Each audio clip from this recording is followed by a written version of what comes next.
Good morning बच्चों। आज जो पढ़ाने जा रहे हैं वो टॉपिक आपका केमिकल कोऑर्डिनेशन एंड इंटीग्रेशन। तो इस टॉपिक का पहले मतलब समझिएगा, फिर इसका सारांश देखिएगा। तो सबसे पहले एक शब्द लिखा देखिएगा केमिकल्स, मतलब एक प्रकार के क्या है, रसायन है। कोऑर्डिनेशन मतलब समन्वयक, क्या काम करता है, समन्वयक मतलब समन्वय का काम करेगा। एंड इंटीग्रेशन, इंटीग्रेशन मतलब होता है एकीकरण। इंटीग्रेशन मतलब क्या होगा, एकीकरण। अब इसका सभी का मतलब समझिएगा।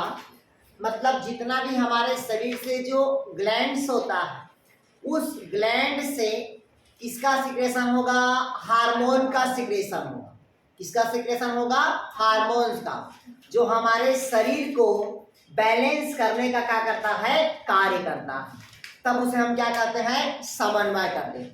क्योंकि आपके शरीर को जो वो करता है, जो आपके शरीर के जो बनावट है, बनावट को दिया कौन, स्केलेटन सिस्टम पहला। दूसरा, शरीर का बनावट तो बन गया, अब शरीर को जो क्या करता है आपका, वो करता है, क्या बोलता है, जो कंट्रोल करता है। कौन करता है भैया, आपका कंट्रोल करने का काम आपका किसका है, ब्रेन का। और दूसरा किसका है, आपका स्पाइनल कार्ड का है। किसका काम है, स्पाइनल का। लेकिन आपके शरीर को जो सामंजस्य बनाए रखता है, जो कोऑर्डिनेशन का काम करता है, वो कोऑर्डिनेशन का काम केवल आपके शरीर के अंदर पाए जाने वाले ग्लैंड्स करता है। क्योंकि ग्लैंड से ही हार्मोन का सिक्रेशन होता है। और जो हार्मोन्स होता है एक प्रकार के क्या है, रसायन है, या एक प्रकार के वही क्या है आपका, प्रोटीन है, या वही एक प्रकार के क्या है भाई आपका, स्टेरॉइड है। क्लियर हुआ। क्योंकि जितने भी स्टेरॉइड होगा वो सभी क्या है, प्रोटीन्स होता है। इसीलिए कहा जाता है, आप लोग को पता होना चाहिए कि गर्मी के दिन में, कौन सा दिन में, गर्मी के दिन में, अभी गर्मी का दिन चल रहा है ना, जितना हो सके लो प्रोटीन वाला चीज खाना चाहिए। कैसा वाला, लो प्रोटीन वाला, जिसमें प्रोटीन की मात्रा क्या हो, कम हो, ऐसा चीज को खाना चाहिए गर्मी के दिन में। क्लियर है। अगर हाई प्रोटीन वाला खाएंगे, उच्च प्रोटीन वाला, तो उसको डाइजेशन में क्या होगा, दिक्कतें होगी। क्लियर हुआ। जैसे गर्मी के दिनों में अंडा और आपका दूध, ये सबको क्या करते हैं, मना किया जाता है। क्यों, क्योंकि इसमें उच्च मात्रा में क्या होता है, प्रोटीन्स होता है। क्लियर हुआ। इसलिए गर्मी के दिनों में नहीं खाना चाहिए।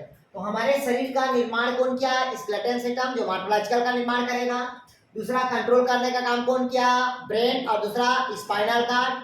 और शरीर को जो सामंजस्य बना के रखा वो कौन किया, आपका कोऑर्डिनेशन मतलब ग्लैंड। और ग्लैंड से क्या निकलता है भाई, हार्मोन का स्राव होता है। क्लियर हुआ तक के।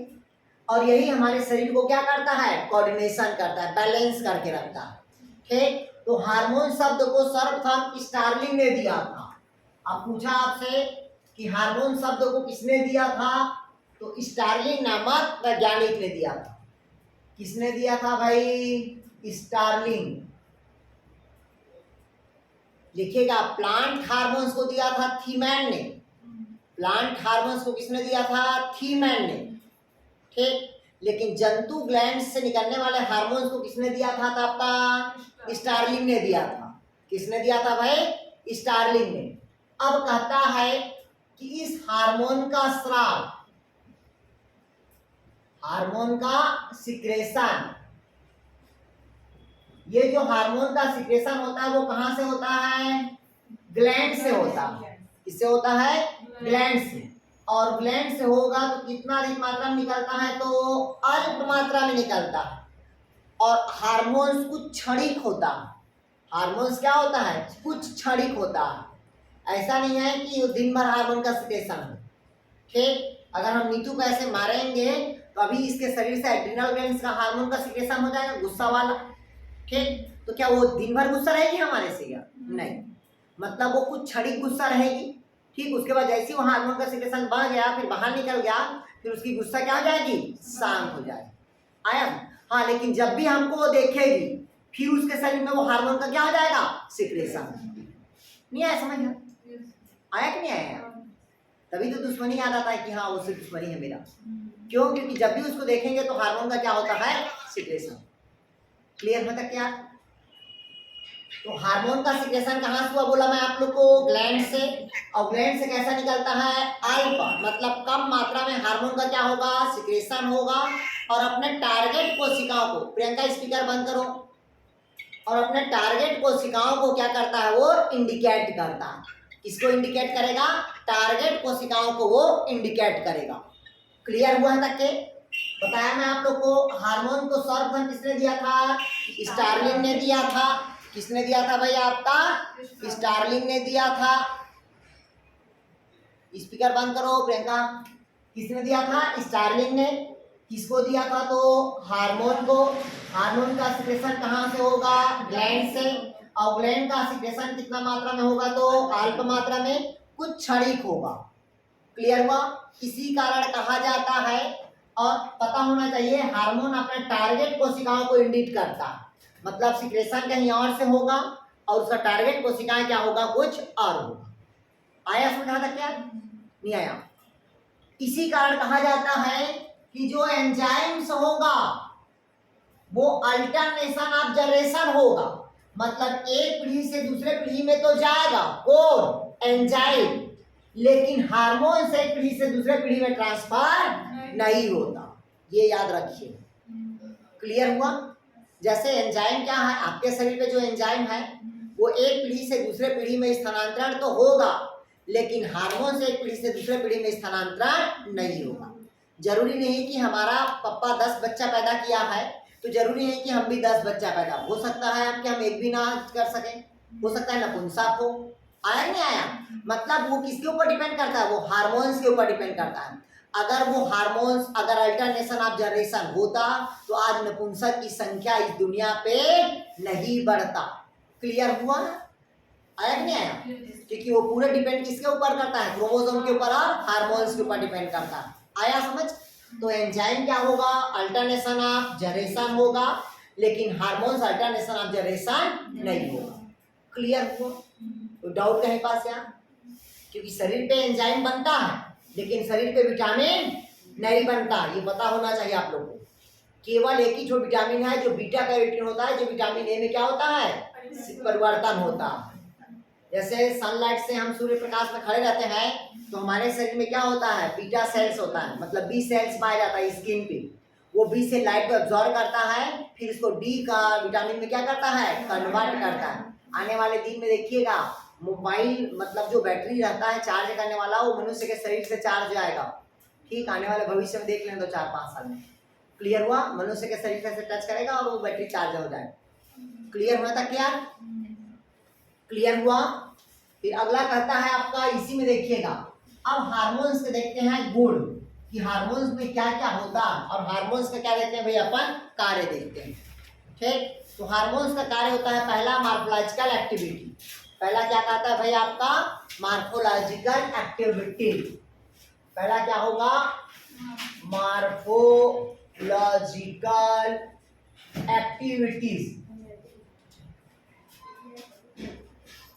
पहला क्या कहता है भाई आपका, मॉर्फोलॉजिकल एक्टिविटीज। तो मॉर्फोलॉजिकल एक्टिविटीज मतलब होता है संरचनात्मक क्रिया। कौन सी क्रिया कहता है भाई, संरचनात्मक क्रिया।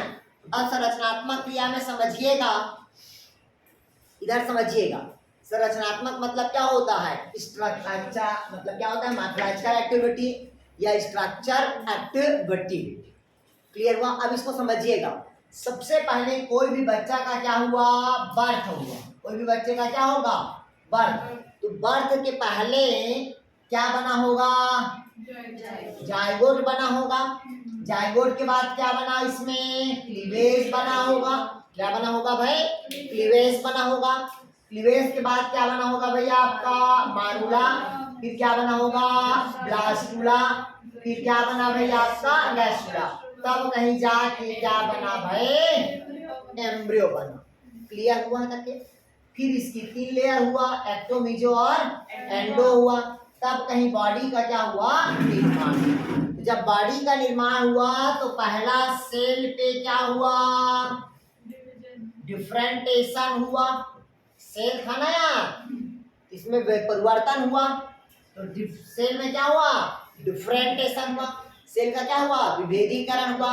जब सेल का विभेदीकरण हुआ तो धीरे से उस सेल पे क्या हुआ, चेंजेस आया, और चेंजेस आने के पश्चात उस सेल पे क्या हुआ, ग्रोथ हुआ। सेल पे क्या होगा भाई, आपका ग्रोथ होगा। क्लियर है। और जैसी सेल पे ग्रोथ होगा, इन सबको कंट्रोल करने वाला कौन होगा, ग्लैंड्स होगा। इस ग्लैंड से क्या निकलेगा, हार्मोन्स निकलेगा। तो पहला होता है मॉर्फोलॉजिकल एक्टिविटी, मतलब जितना भी हमारे जो शरीर पे एक्टिविटी हो रहा है वो केवल किसके ऊपर डिपेंड करता है, तो हार्मोन्स के ऊपर। अगर ये हार्मोन का सिक्रेशन नहीं होता तो आज हमारा बॉडी का ग्रोथ नहीं होता। जैसे आपको पता होना चाहिए बॉडी के ग्रोथ के लिए थायराइड ग्रंथि जिम्मेदार होता है, और थायराइड ग्रंथि तो है ही है जिम्मेदार, लेकिन उसके अलावा जो मेन ग्लैंड्स होता है जिसको कहते हैं पिट्यूटरी ग्लैंड्स, जिससे जीएच का हार्मोन का सिक्रेशन होता है, ग्रोथ हार्मोन्स। अगर उसकी सिक्रेशन कम हुआ तो हमारा शरीर बौनापन, अगर उसका सिक्रेशन ज्यादा हुआ तो हमारा शरीर विशाल है। जैसे खली, खली क्या है, वो जेनेट मतलब डिसऑर्डर है, और डिसऑर्डर मतलब उसका शरीर का क्या हो गया, विशाल का है, ग्रोथ हो गया। क्लियर हुआ या आया कि नहीं आया, नहीं आया, पहला क्लियर हुआ। दूसरा पॉइंट लिखिएगा, दूसरा पॉइंट होता है regulation and development of nervous system. दूसरा लिखिएगा regulation of,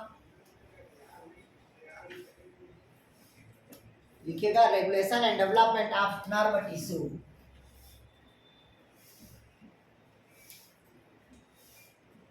regulation and development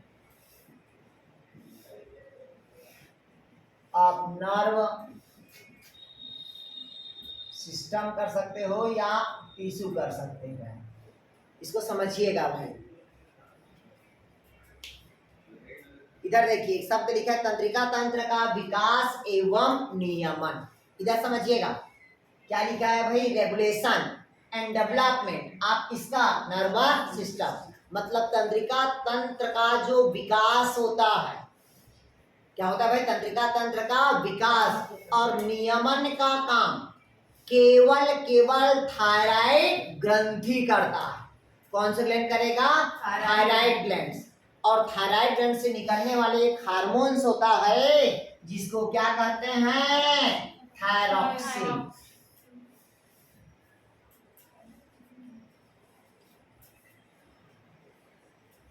clear हुआ था क्या, कौन सा होगा, XIN होता है यार,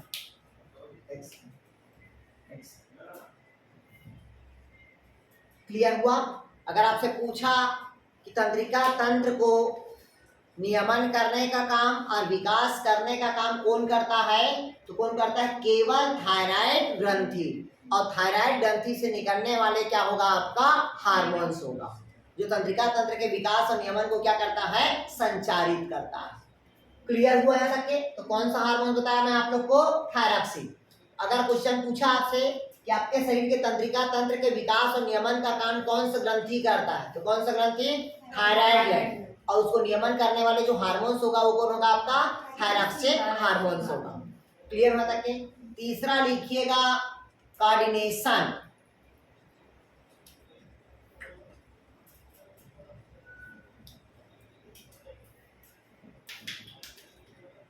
अब कहता है कोऑर्डिनेशन मतलब होता है समन्वय। कोऑर्डिनेशन मतलब क्या होता है भाई, समन्वय। तो अब देखिएगा हमारे शरीर में अलग अलग क्या होता है, ग्लैंड्स होता है, अलग अलग क्या होगा, ग्लैंड्स होगा। और वो जो ग्लैंड्स होता है वो सभी ग्लैंड्स का काम होता है हार्मोन का क्या करना, सिक्रेशन करना।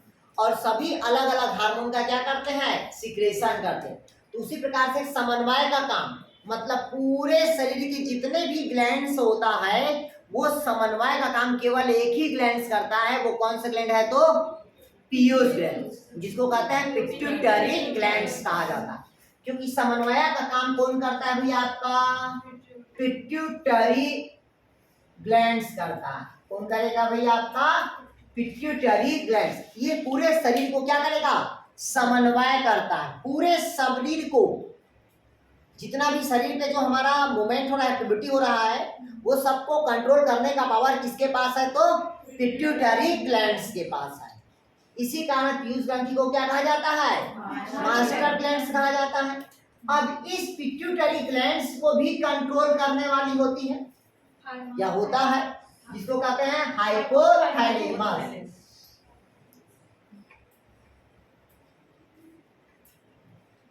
ध्यान समझिएगा, पूरे शरीर का समन्वयक का काम कौन किया? तो पिट्यूटरी ग्लैंड्स। इस कारण पिट्यूटरी ग्लैंड को क्या कहेंगे? मास्टर ग्लैंड कहेंगे। लेकिन इस पिट्यूटरी ग्लैंड्स को भी कंट्रोल करने वाला कोई ग्लैंड्स होता है, जिसको क्या कहते हैं? हाइपोथैलेमस कहते हैं। क्लियर होता है? अगला लिखते हैं मेटाबोलाइज। मेटाबोलाइज में संबंधित कार्य।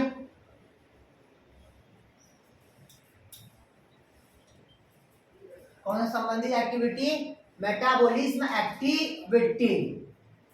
अब इसको समझिएगा, मेटाबोलाइज मतलब क्या कहता है? उपापचय। क्या कहता है भैया आपका? उपापचय। तो उपापचय आप लोग को पता होना चाहिए कि हमारे शरीर पे जो मेटाबोलाइज्म का कार्य करता है वो केवल 2 ही ग्लैंड्स है। कितना ग्लैंड्स होता है? 2 ही ग्लैंड्स होता है, जो मेटाबोलाइज्म की क्रिया में क्या करेगा? भाग लेगा। कौन कौन है वो समझिएगा मेटाबोलाइज्म एक्टिविटी में।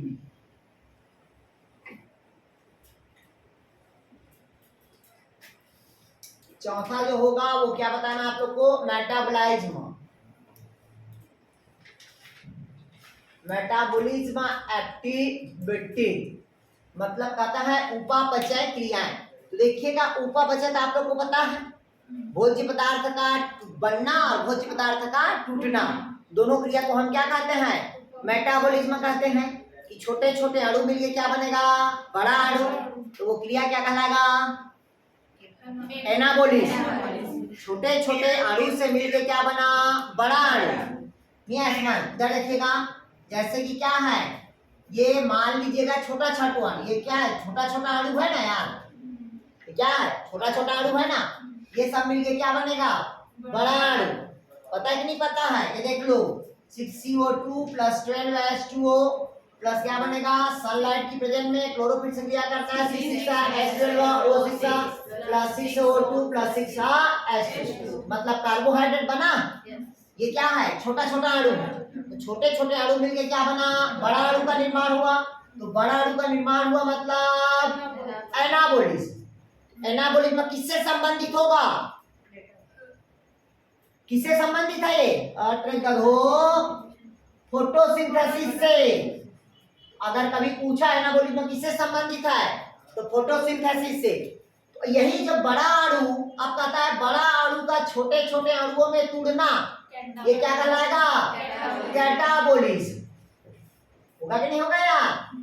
तो जो कैटाबॉलिज्म होगा उसमें कहता है C6H12O6। अब हो सकता है ये ऑक्सीजन की प्रेजेंट में भी टूट सकता है, या ऑक्सीजन की एब्सेंट में। जब ऑक्सीजन की प्रेजेंट में टूटा तो ये क्या बनाएगा? हाँ, 6H2O बनाएगा और 6O2 बनाएगा, प्लस कितना एटीपी बनाएगा? 38 एटीपी बनाएगा। ये O2 क्यों निकालेगा? 6CO2 निकालेगा प्लस 6H2O निकालेगा, प्लस कितना एटीपी बनेगा? 38 एटीपी बनेगा। किसकी प्रेजेंट में? ऑक्सीजन की प्रेजेंट में। तो ऑक्सीजन की प्रेजेंट में भी कैटाबॉलिज्म हुआ।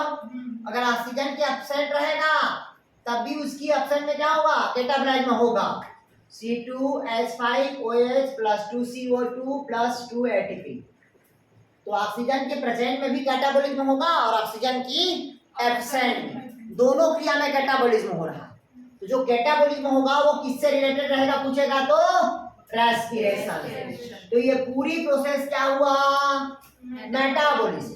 अब इस पूरी मेटाबॉलिज्म को जो हमारे शरीर पे जो कंट्रोल करता है वो केवल 2 ही ग्लैंड्स है।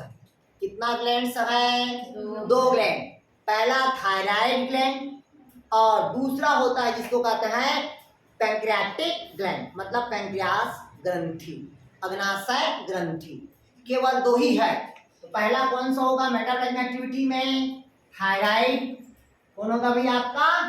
Thyroid gland. और दूसरा कौन होगा आपका? कौन होगा? Pancreatic gland. ठीक, पहला कौन होगा बोला मैं आप लोग को, थायराइड ग्लैंड। अब थायराइड ग्लैंड मतलब आप लोग पता है थायरॉक्सिन जिम्मेदार होता है मेटाबॉलिज्म के लिए। कौन जिम्मेदार होता है? थायरॉक्सिन, क्योंकि वही नर्वस सिस्टम को क्या करता है आपका, कंट्रोल करता है, विकास करता है, थायरॉक्सिन। दूसरा, शरीर में मेटाबॉलिज्म क्रिया को एक्टिविटी करने का काम, नियंत्रण करने का काम कौन करेगा? Thyroid gland. ठीक, और दूसरा होता है आपका पैंक्रियाटिक ग्लैंड। और ये पैंक्रियाटिक ग्लैंड में केवल इंसुलिन हार्मोन करता है। कौन करता है? इंसुलिन। ये इंसुलिन कौन सेल से निकलता है? बीटा सेल से। कौन सेल से निकलेगा? बीटा सेल से। क्लियर में था क्या? तो हमारे शरीर पे हार्मोन्स का केवल कितने कार्य हम देखें? 4। और 5वां काम लिखिएगा समस्थापन, होमोस्टैटिस। पहला पढ़ाया मैं आप लोग को मॉर्फोलॉजिकल एक्टिविटीज, दूसरा पढ़ाया आप लोग को नर्वस सिस्टम का कंट्रोल एंड रेगुलेशन, तीसरा क्या पढ़ाया मैं आप लोग को? कोऑर्डिनेशन, चौथा क्या पढ़ाया? होमोस्टैटिस, मतलब क्या पढ़ाया अभी आपका? मेटाबॉलिज्म।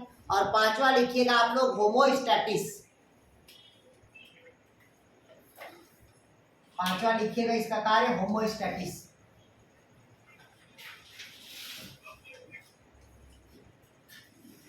पांचवा लिखिएगा होमोस्टैटिस। होमोस्टैटिस मतलब होता है आपका समस्थापन। क्या करता है भाई? समस्थापन। अब इधर देखिएगा, समस्थापन मतलब होमोस्टैटिस मतलब वातावरण के अनुसार आपके शरीर को जो बनाए रखने के लिए जो जिम्मेदार होता है वो केवल एक ही ग्लैंड होता है, वो है तो आपका पैंक्रियाटिक ग्लैंड, मतलब अग्नाशय ग्रंथि। कौन सा ग्लैंड होगा? तो पैंक्रियाटिक ग्लैंड होगा। अब पैंक्रियाटिक ग्लैंड क्यों होगा समझिएगा, क्योंकि पैंक्रियाटिक ग्लैंड से एक हार्मोन का सिक्रेशन होगा बोला था मैं, और वो भी कौन सा हार्मोन से? बीटा सेल से। कौन से निकलता है? इंसुलिन हार्मोन का सिक्रेशन। किसका होता है? Insulin hormone. अब आपको पता है कि इंसुलिन एक ऐसा हार्मोन है जो आप क्या खाते हैं? स्टार्च। स्टार्च को किसमें कन्वर्ट करता है? ग्लाइकोजन। मतलब कोई भी चीज आप खा रहे हो, या ग्लूकोज खा रहे हो या कार्बोहाइड्रेट खा रहे हो, आपके शरीर के लीवर पे किस रूप में स्टोर किया? वो ग्लाइकोजन के रूप में। अब ग्लाइकोजन को वो कन्वर्ट करेगा किस रूप में? ग्लूकोज में। तभी आपका शरीर वातावरण के प्रति जो आपके शरीर का ब्लड होगा वो समस्थापन होगा। अगर इसको इसमें चेंज नहीं कर पाए और इसको यहाँ चेंज नहीं कर पाए तो आपको एक क्या प्रॉब्लम होगा? डायबिटीज होगा। और डायबिटीज होगा तो आपका शरीर समस्थापन नहीं होगा। तो समझ आया यार? ध्यान से समझिएगा, इधर अच्छे से सुन लो, मैं पहले बता रहा हूं, मैं बार बार नहीं बोलूंगा मैं। समस्थापन इधर समझिएगा, यहां पास भी मेटाबॉलिज्म हुआ। कैसे हुआ इधर समझ लो। कहता है स्टार्च या ग्लूकोज, ये सब छोटे छोटे अणु है। स्टार्च और ग्लूकोज क्या है? छोटे छोटे अणु है। दोनों मिलकर लीवर पे बड़ा अणु का निर्माण करता है, और बड़ा अणु कौन होता है? तो ग्लाइकोजन। तो छोटे छोटे अणु मिलकर बड़ा अणु बना, मतलब क्या हुआ? ग्लाइकोजन हुआ। मतलब आपके शरीर के अंदर एनाबॉलिज्म हुआ। हुआ कि नहीं हुआ यार? अगर हम अभी नीतू को मारेंगे तो ये डर में डर के क्या होगी? भागेगी। तो भागेगी, इसको एनर्जी चाहिए ना, तो तुरंत एनर्जी कौन देता है? ग्लूकोज देगा। हो तुरंत एनर्जी कौन देगा? ग्लूकोज। अभी आपके शरीर पे क्या है? ग्लाइकोजन है। 2 दिन नहीं खाओगे तब भी जिंदा रहोगे। तो क्या है? स्टोर है ग्लाइकोजन आपके शरीर पे। जब आपको कोई मारेगा तो डर के भागोगे, और डर के भागोगे तो आपको क्या चाहिए? ऊर्जा चाहिए। तो जो ग्लाइकोजन होता है वो तुरंत कन्वर्ट होता है किसमें? ग्लूकोज में। और तुरंत कन्वर्ट करने के लिए कौन जिम्मेदार होता है? इंसुलिन। क्या हुआ शिव?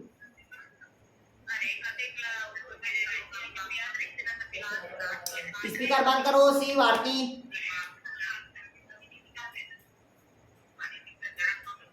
शिव स्पीकर बंद करो यार। इधर देखिएगा, ध्यान से समझिएगा चीजों को भाई। हम कोई भी भोज्य पदार्थ खाते हैं, मतलब वो स्टार्च खाए या क्या है हम खाए, कार्बोहाइड्रेट खाए या ग्लूकोज खाए, वो हमारे शरीर पे क्या होता है, ग्लाइकोजन के रूप में लीवर पे क्या रहेगा, स्टोर रहेगा। तो छोटे छोटे अणु मिलकर क्या बना, बड़ा अणु। तो प्रोसेस क्या कहलाया, एनाबोलिज्म। क्लियर हुआ। अब आपको जो ग्लाइकोजन होता है वो लंबे समय के लिए है एनर्जी। अब आप 2 घंटा 3 घंटा नहीं खाओगे तो ग्लाइकोजन धीरे धीरे टूटेगा, और टूटेगा किसका निर्माण करेगा, ग्लूकोज का। तो तुरंत एनर्जी कौन देता है, ग्लूकोज। जब आप स्कूल में रहे होंगे, स्कूल में चक्कर आया कभी प्रार्थना करते करते, और किसी को तो आया होगा, बहुत लोग को आया होगा, आप लोग को भी आया होगा। जब स्कूल में ऐसे खड़े रहते हैं तो ऐसे जब ऐसे खड़े रहते हैं, हम खुद बता रहे हैं, जब हम 9th क्लास में, तो हमारा उस समय पीक लेवल बढ़ जाता था, पित्ताशय, जिसका आज भी भुगतना भुगते हैं हम। ठीक, पित्ताशय मतलब पीक लेवल क्या हो जाता है, बढ़ जाता है। तो हमको अधिकतर चक्कर आ ही जाता था, अधिकतर चक्कर आता था। वो पढ़ते पढ़ते हम लुढ़क जाते थे। क्लियर हुआ। मतलब क्या होता है, शरीर पे जैसी अनबैलेंस हुआ तो क्या होता है, एनर्जी डाउन होता है। तो तुरंत एनर्जी डाउन होने के लिए आप लोग को ग्लूकॉन डी दिया जाता है। ग्लूकॉन डी पिलाया जाता था, देखिएगा तुरंत जीभ में रखते थे, डिजॉल्व हो जाता था, तुरंत एनर्जी मिल जाता था। मिलता है कि नहीं मिलता, नहीं देखिए लगता है पेट में गया ही नहीं है, मुंह में जाता था तभी एनर्जी मिल जाता था। क्लियर हुआ। तो तुरंत एनर्जी कौन देता है, आपका ग्लूकोज देता है। और लंबे समय की एनर्जी जो धीरे टूटता है वो क्या होता है, आपका ग्लाइकोजन। तो ये लॉन्ग एनर्जी है और ये शॉर्ट एनर्जी। आया समझ गया, नहीं आया। तो भाई ग्लूकोज स्टार्च से ग्लाइकोजन का बनना एनाबोलिज्म, और ग्लाइकोजन से ग्लूकोज का टूटना क्या कहलाएगा, आपका कैटाबोलिज्म कहलाएगा। और ये इसके लिए जिम्मेदार कौन सा ग्लैंड होता है, तो अग्नाशय ग्रंथि। और अग्नाशय ग्रंथि में कौन सा हार्मोन जिम्मेदार होता है, तो इंसुलिन। क्योंकि डायबिटीज जो पेशेंट होता है उसके शरीर में ग्लूकोज से ग्लाइकोजन नहीं बनता, इस कारण हर उसको 2 घंटा में क्या चाहिए, एनर्जी चाहिए, खाना चाहिए, क्योंकि उसके शरीर में ग्लाइकोजन का निर्माण नहीं हो रहा। आया तो समझ में। हाँ, इंजेक्शन लगता है, उसी लिए तो एनर्जी के लिए ही लगता है हम लोग को मेन। क्लियर हुआ यार, आया तो समझ के नहीं आया, पक्का आ गया।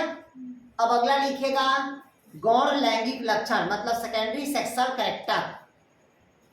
अब ये हार्मोन्स का काम है भाई, लिखेगा सेकेंडरी, लिखेगा सेकेंडरी सेक्सुअल हार्मोन्स या सेकेंडरी सेक्सुअल कैरेक्टर।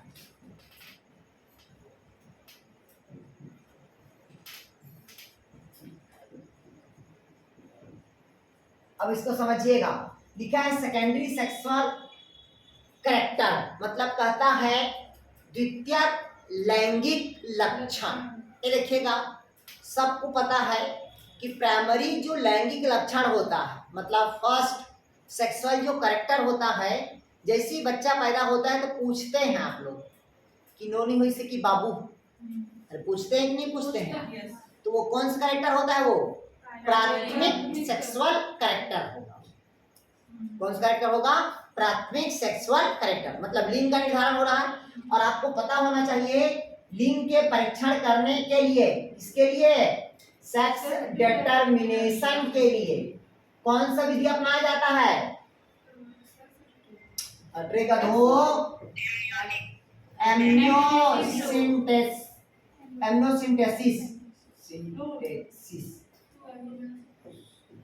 कौन सा टेस्ट होता है, एमनियोसिंथेसिस टेस्ट होता है। ठीक, जो यूट्रस के अंदर एक द्रव भरा होता है जिसको क्या कहते हैं, एमनियोटिक फ्लूइड। तो इसी फ्लूइड से पहले जेनेटिक डिसऑर्डर का पता लगाया जाता था। किसका पता लगाया जाता था, जेनेटिक डिसऑर्डर का पता लगाया जाता था। लेकिन आजकल लोग इसका गलत उपयोग करने लगे और एमनियोटिक फ्लूइड से क्या टेस्ट कराने लग गए, सेक्स डिटरमिनेशन, लिंग निर्धारण करना स्टार्ट कर दिए।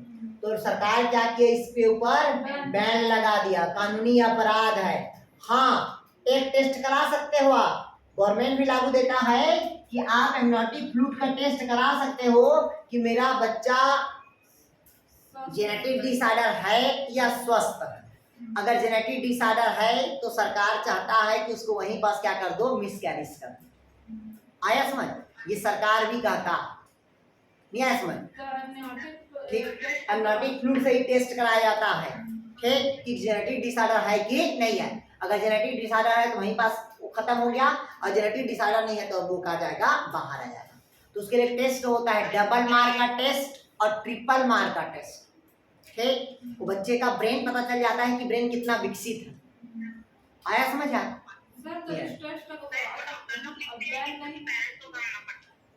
क्या बोले आप?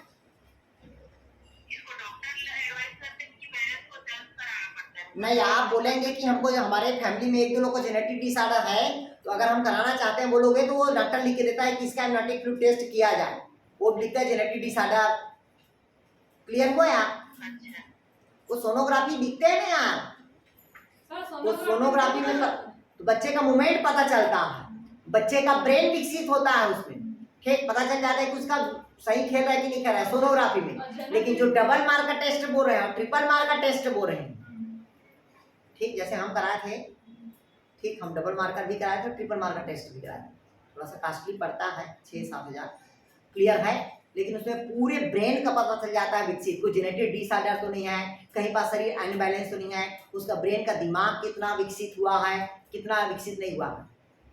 क्लियर हुआ है? नहीं है? हमारे बच्चे का हम बताए थे ना कि नॉर्मल व्यक्ति से थोड़ा सा ज़्यादा है, थोड़ा सा ब्रेन ज़्यादा है उसका, 0.0 कुछ सेकेंड। क्लियर हुआ है? नहीं आया? नॉर्मल व्यक्ति का रहता है ना, थोड़ा सा उसका ब्रेन हाई पावर रहता है।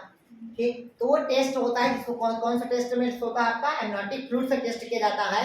पहले याद करिए, पहले जो टेस्ट होता था, मम्मी प्रेग्नेंट रहती थी, इसके अंदर इंजेक्शन डालते थे और यूट्रस ऐसे द्रव को खींचते थे। कभी कभी वो द्रव का फट जाता था और बच्चा का क्या हो जाता था, डेथ हो जाता। तो सरकार इसके ऊपर क्या कर दिया, बैन कर दिया। अब डायरेक्ट किसके थ्रू निकालते हैं, रिप्रोडक्टिव ऑर्गन्स के थ्रू, जो लिक्विड फॉर्म रहता है उसी से टेस्ट किया जाता है। क्लियर हुआ यार? आया कि नहीं आया? ठीक, तो ये सेकेंडरी सेक्सुअल कैरेक्टर मतलब प्राइमरी सेक्स कैरेक्टर तो हमको समझ आ गया, जैसी बच्चा हुआ तो। अब कहता है सेकेंडरी सेक्स कैरेक्टर। तो जो सेकेंडरी सेक्स कैरेक्टर होता है वो हार्मोन्स होता है। जैसे आप लोग को पता होना चाहिए कि अगर जो बच्चा है, देखिए बुरा मत मानिएगा, अगर जो मेल रहता है, ठीक, क्या रहता है, मेल रहता है, जैसी मम्मी के ब्रेस्ट को पीता स्टार्ट करता है तो उसका रिप्रोडक्टिव ऑर्गन्स मूवमेंट करने लगता है मेल का। ठीक, तो इससे पता चल जाता है कि मेल रिप्रोडक्टिव भाग पार्टीशन में भाग ले सकता है, मतलब वो क्या है, उसमें सेकेंडरी हार्मोन का सिक्रेशन हो रहा है। लेकिन जनरली जो मेल होता है, जब मेल 13 से 15 साल के होता है, जब 13 से 15 साल का होता है, तब उसके शरीर में क्या होता है, सेकेंडरी सेक्स कैरेक्टर क्या होता है, रिप्रेजेंट होता है। विपरीत लिंग की तरफ क्या होना, अट्रैक्शन होना, उसके बॉडी में एंड्रोजन और टेस्टोस्टेरोन हार्मोन का क्या होना, सिक्रेशन होना, जिससे स्पर्म का क्या होगा, फॉर्मेशन होगा। तो ये सभी क्या होता है भाई, सेकेंडरी कैरेक्टर। ये किसका हुआ, मेल का। उसी प्रकार से क्या होता है फीमेल का। जब वो फीमेल कितना साल की रहती है, 12 से 14 साल की, तो उसके बॉडी में क्या होता है, हार्मोन का सिक्रेशन होता है और उसी समय उन लोग के बॉडी में मैच्योरेशन साइकिल स्टार्ट होता है। और जैसी मैच्योरेशन साइकिल स्टार्ट होगा, मतलब द्वितीयक लैंगिक लक्षण को क्या करता है, वो रिप्रेजेंट करता है। क्योंकि भाई साइकिल आएगा तो भी ओवरी के अंदर क्या बनेगा, ओवम बनेगा, और ओवम बनेगी तभी वो माँ बन पाएगी। अगर ओवम नहीं बन पाएगा तो कभी जीवन में माँ नहीं बन पाएगा। बाकी पढ़ाएंगे कि पूरे जीवन काल में 400 ओवम बनता है, तो बाकी पोर्शन में पढ़ाएंगे, छोड़ दीजिए उसको। क्लियर हुआ? तो ये जितने भी जो हार्मोन्स होता है जो फीमेल में हो रहा है, जिसको कहते हैं अपन एस्ट्रोजन, और दूसरा होता है आपका प्रोजेस्टेरॉन। क्लियर है? ये 2 हार्मोन्स होता है जो सेक्सुअल कैरेक्टर को क्या करता है, रिप्रेजेंट करता है। ये आप लोग को पता होना चाहिए। जैसी साइकिल आने वाला रहता है, जैसी साइकिल आने वाला होता है, उस समय आपके बॉडी में एस्ट्रोजन और प्रोजेस्टेरॉन हार्मोन्स की कमी हो जाती है। जैसी देखिएगा साइकिल आता है, साइकिल खत्म हो गया तो आपके बॉडी में एस्ट्रोजन प्रोजेस्टेरॉन हार्मोन्स की क्या हो गया, कमी हो गया। तो उस समय आपका बॉडी देखिएगा जैसी मतलब ब्लड साइकिल वो हुआ रहता, साइकिल आया रहता है, जब जैसी फ्रेश हो जाते हैं तो 1-2 दिन देखना शरीर एकदम पूरा सिट्ठा दिखता है। सिट्ठा मतलब समझ रहे हो, बॉडी पीला पीट बनाता है। क्यों? क्योंकि ब्लड लेवल उसके शरीर में क्या हो जाता है, कमी हो जाता है, और ब्लड लेवल जैसी कमी होता है तभी उसके शरीर पीला पीला दिखना स्टार्ट हो जाता है। क्लियर हुआ? फिर धीरे से बढ़ते जाता है।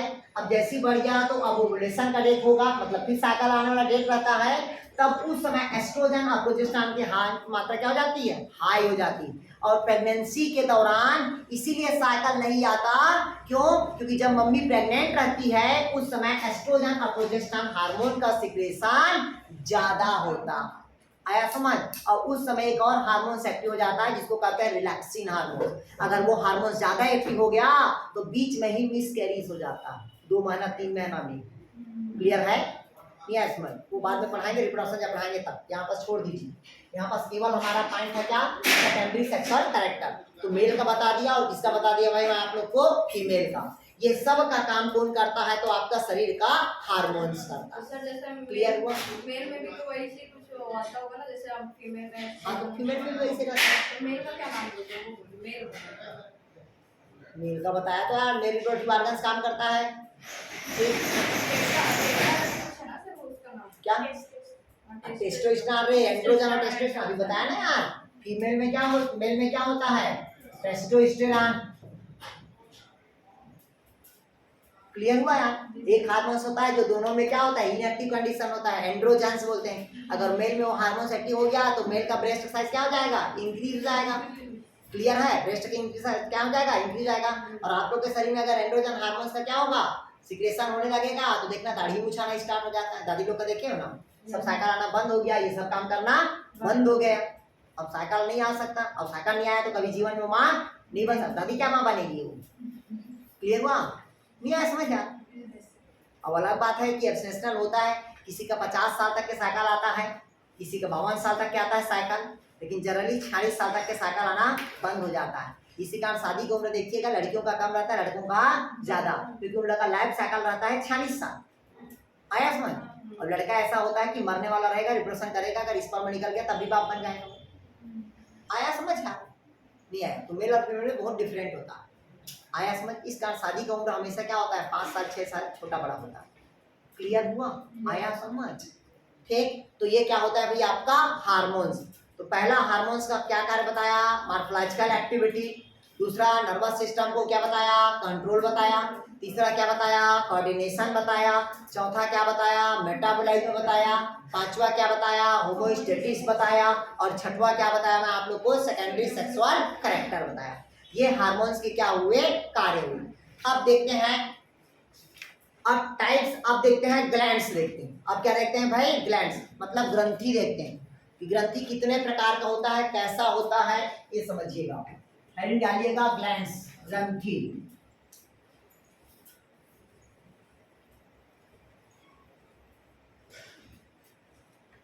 अब लिखेंगे आप लोग ग्लैंड्स। ग्लैंड मतलब होता है ग्रंथि। अब इधर समझिएगा, ग्लैंड मतलब क्या बताया मैं आप लोग को, ग्रंथि। अब जितने भी हमारे शरीर से जो ग्लैंड्स पाई जाती हैं, वो ग्लैंड्स होता है एपिथेलियाई होता है। कौन सा टिश्यू का बना होता है, एपिथेलियम टिश्यू का बना होना चाहिए। ये आपको पता होना चाहिए कि जितने भी हमारे शरीर का जो ग्लैंड्स होता है वो सब कौन सा टिश्यू का बना होता है, तो एपिथेलियम टिश्यू का बना होता है। कौन से टिश्यू का होता है भाई मैं आप लोग को, एपिथेलियम टिश्यू का। कौन सा टिश्यू का बना होता है भाई, एपिथेलियम टिश्यू का बना होता है। और एपिथेलियम टिश्यू का जो बना होता है, और एपिथेलियम टिश्यू क्या होता है, फोल्डिंग नुमा होता है। क्या होता है, एपिथेलियम टिश्यू फोल्डिंग नुमा, ऐसे एकदम गोलाकार या ग्रैनुलर क्या होगा, टिश्यू होगा, जिसे हम क्या कहते हैं, ग्लैंड्स कहते हैं। और जितने भी ग्लैंड्स होगा वो कौन सा टिश्यू का बना होगा, एपिथेलियल टिश्यू का। और इसी एपिथेलियल टिश्यू को ही अपन क्या कह देते हैं, ग्लैंड्स कहते हैं। और ग्लैंड मनुष्य में कितने प्रकार का होता है, तो 3 प्रकार के। कितने प्रकार का होगा भाई, 3 प्रकार के। पहला होता है आपका एक्सोक्राइन ग्लैंड, पहला होता है बाह्यस्रावी ग्रंथि। दूसरा होता है एंडोक्राइन ग्लैंड, अंतःस्रावी ग्रंथि। तीसरा मिक्स ग्लैंड, जिसको कहते हैं अपन मिश्रित ग्रंथि। अब इसको समझिएगा। अब कहता देखिएगा बाह्यस्रावी। अब देखिए ध्यान समझिएगा, दोनों अलग अलग चीज होता है, तीनों अलग अलग चीज है। पहला कहता है एक्सोक्राइन। एक्सोक्राइन मतलब बाहर से, बाह्य पदार्थ से आने वाले जो हार्मोन्स होता है उसको जाने के लिए एक नली की क्या होती है, आवश्यकता होगी। क्लियर हुआ? नहीं है समझ? बाह्य पदार्थ, बाहर से जो भी आएगा उसके आने के लिए इसकी आवश्यकता होती है नली की। अगर पूछा आपसे कि नली की आवश्यकता कौन से ग्लैंड्स में पलचा है, तो कौन से ग्लैंड में पड़ेगा आपका एक्सोक्राइन। मतलब इस हार्मोन का सिक्रेशन एक नली के माध्यम से होगा। किसके माध्यम से होगा? नली के माध्यम से। तो लिखिएगा नली युक्त ग्रंथि को हम क्या कहते हैं? एक्सोक्राइन ग्लैंड्स कहते हैं। जिसमें ट्यूब की क्या होती है? रिक्वायर्ड होती है।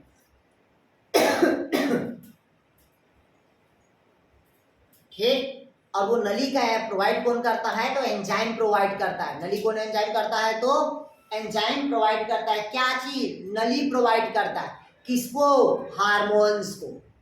क्लियर होना था क्या? नहीं आया क्या समझ? नहीं आया?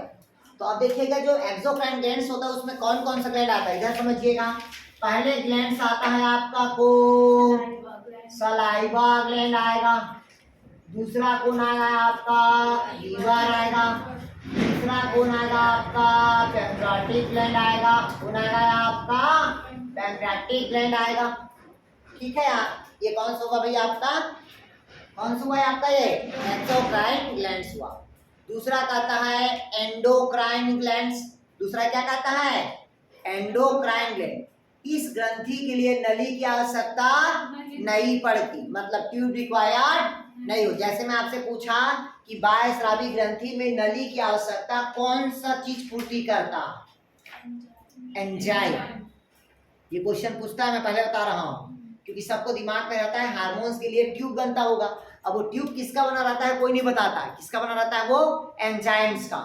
और एंडोक्राइन में क्या होता है? इसके सिक्रेशन के लिए नली की आवश्यकता नहीं होती, वो डायरेक्ट उसकी दीवार पे बहता। कहाँ बहेगा? तो दीवार पे। क्लियर हुआ? इधर देखिएगा, तो पहला बताया एक्सोक्राइन ग्लैंड, दूसरा क्या होता है? Endocrine gland. इस ग्लैंड के लिए क्या होता है भाई? नली की आवश्यकता नहीं होती। तो हमारे शरीर के जितने भी जो ग्लैंड्स होता है वो सब क्या होगा भाई आपका? एंडोक्राइन ग्लैंड्स होगा। जैसे कि पहला thyroid gland, pituitary gland, parathyroid gland, adrenal gland, ये सब क्या होगा? एंडोक्राइन ग्लैंड्स होगा, जो शरीर के कहाँ पाई जाती है? अंदर पाई जाती है। और इस हार्मोन का सिक्रेशन के लिए नली की आवश्यकता नहीं होती, वो डायरेक्ट ब्लड के माध्यम से शरीर पे फ्लो होता।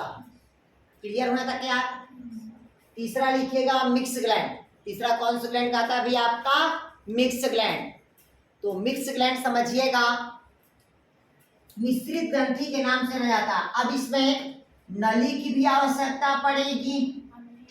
किसकी आवश्यकता पड़ेगी? नली की। और नली की आवश्यकता नहीं भी पड़ेगी, दोनों हो सकता है।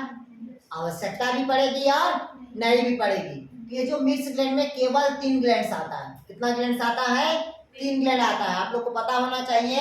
इसमें से पहला जो होगा वो पैंक्रियास होगा। पहला कौन होगा? पैंक्रियास। दूसरा कौन होगा आपका?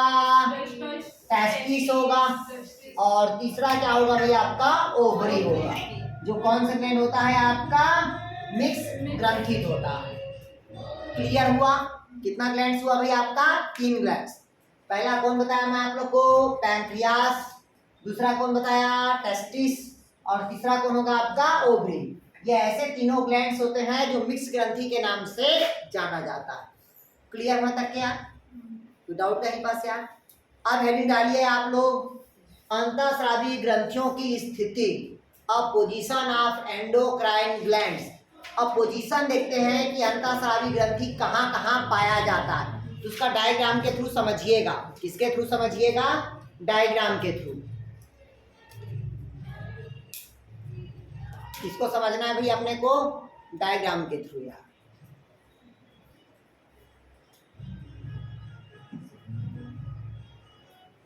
क्लियर हुआ यार? अब डायग्राम बना दे आप।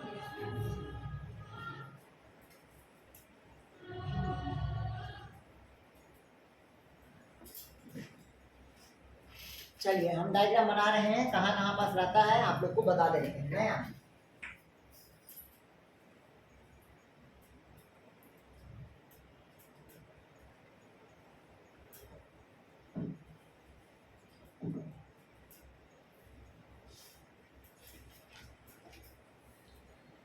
ये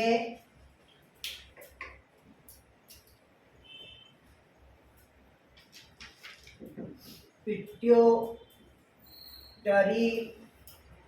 ग्लैंड, हाइपोथैलेमस,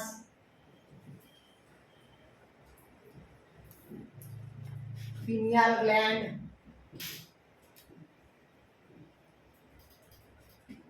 थैलेमस,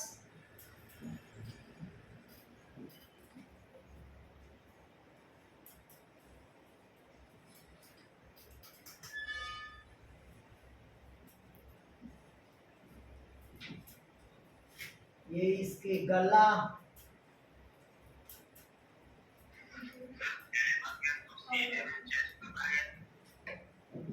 गला मतलब थायराइड ग्लैंड, थायराइड के अंदर में मटर दाने के समान संरचना, parathyroid gland,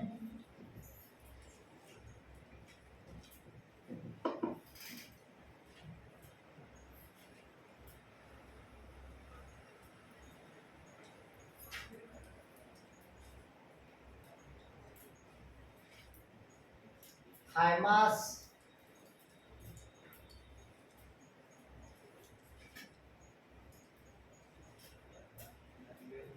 adrenal,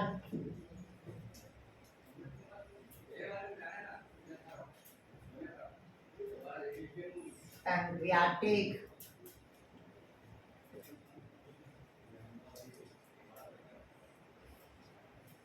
testis,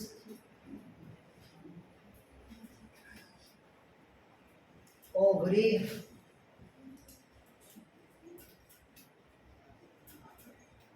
liver. Clear हुआ यार? लिखे कि नहीं लिखे यार? हाँ, फोटो खींच के सेंड कर दो यार कोई यार।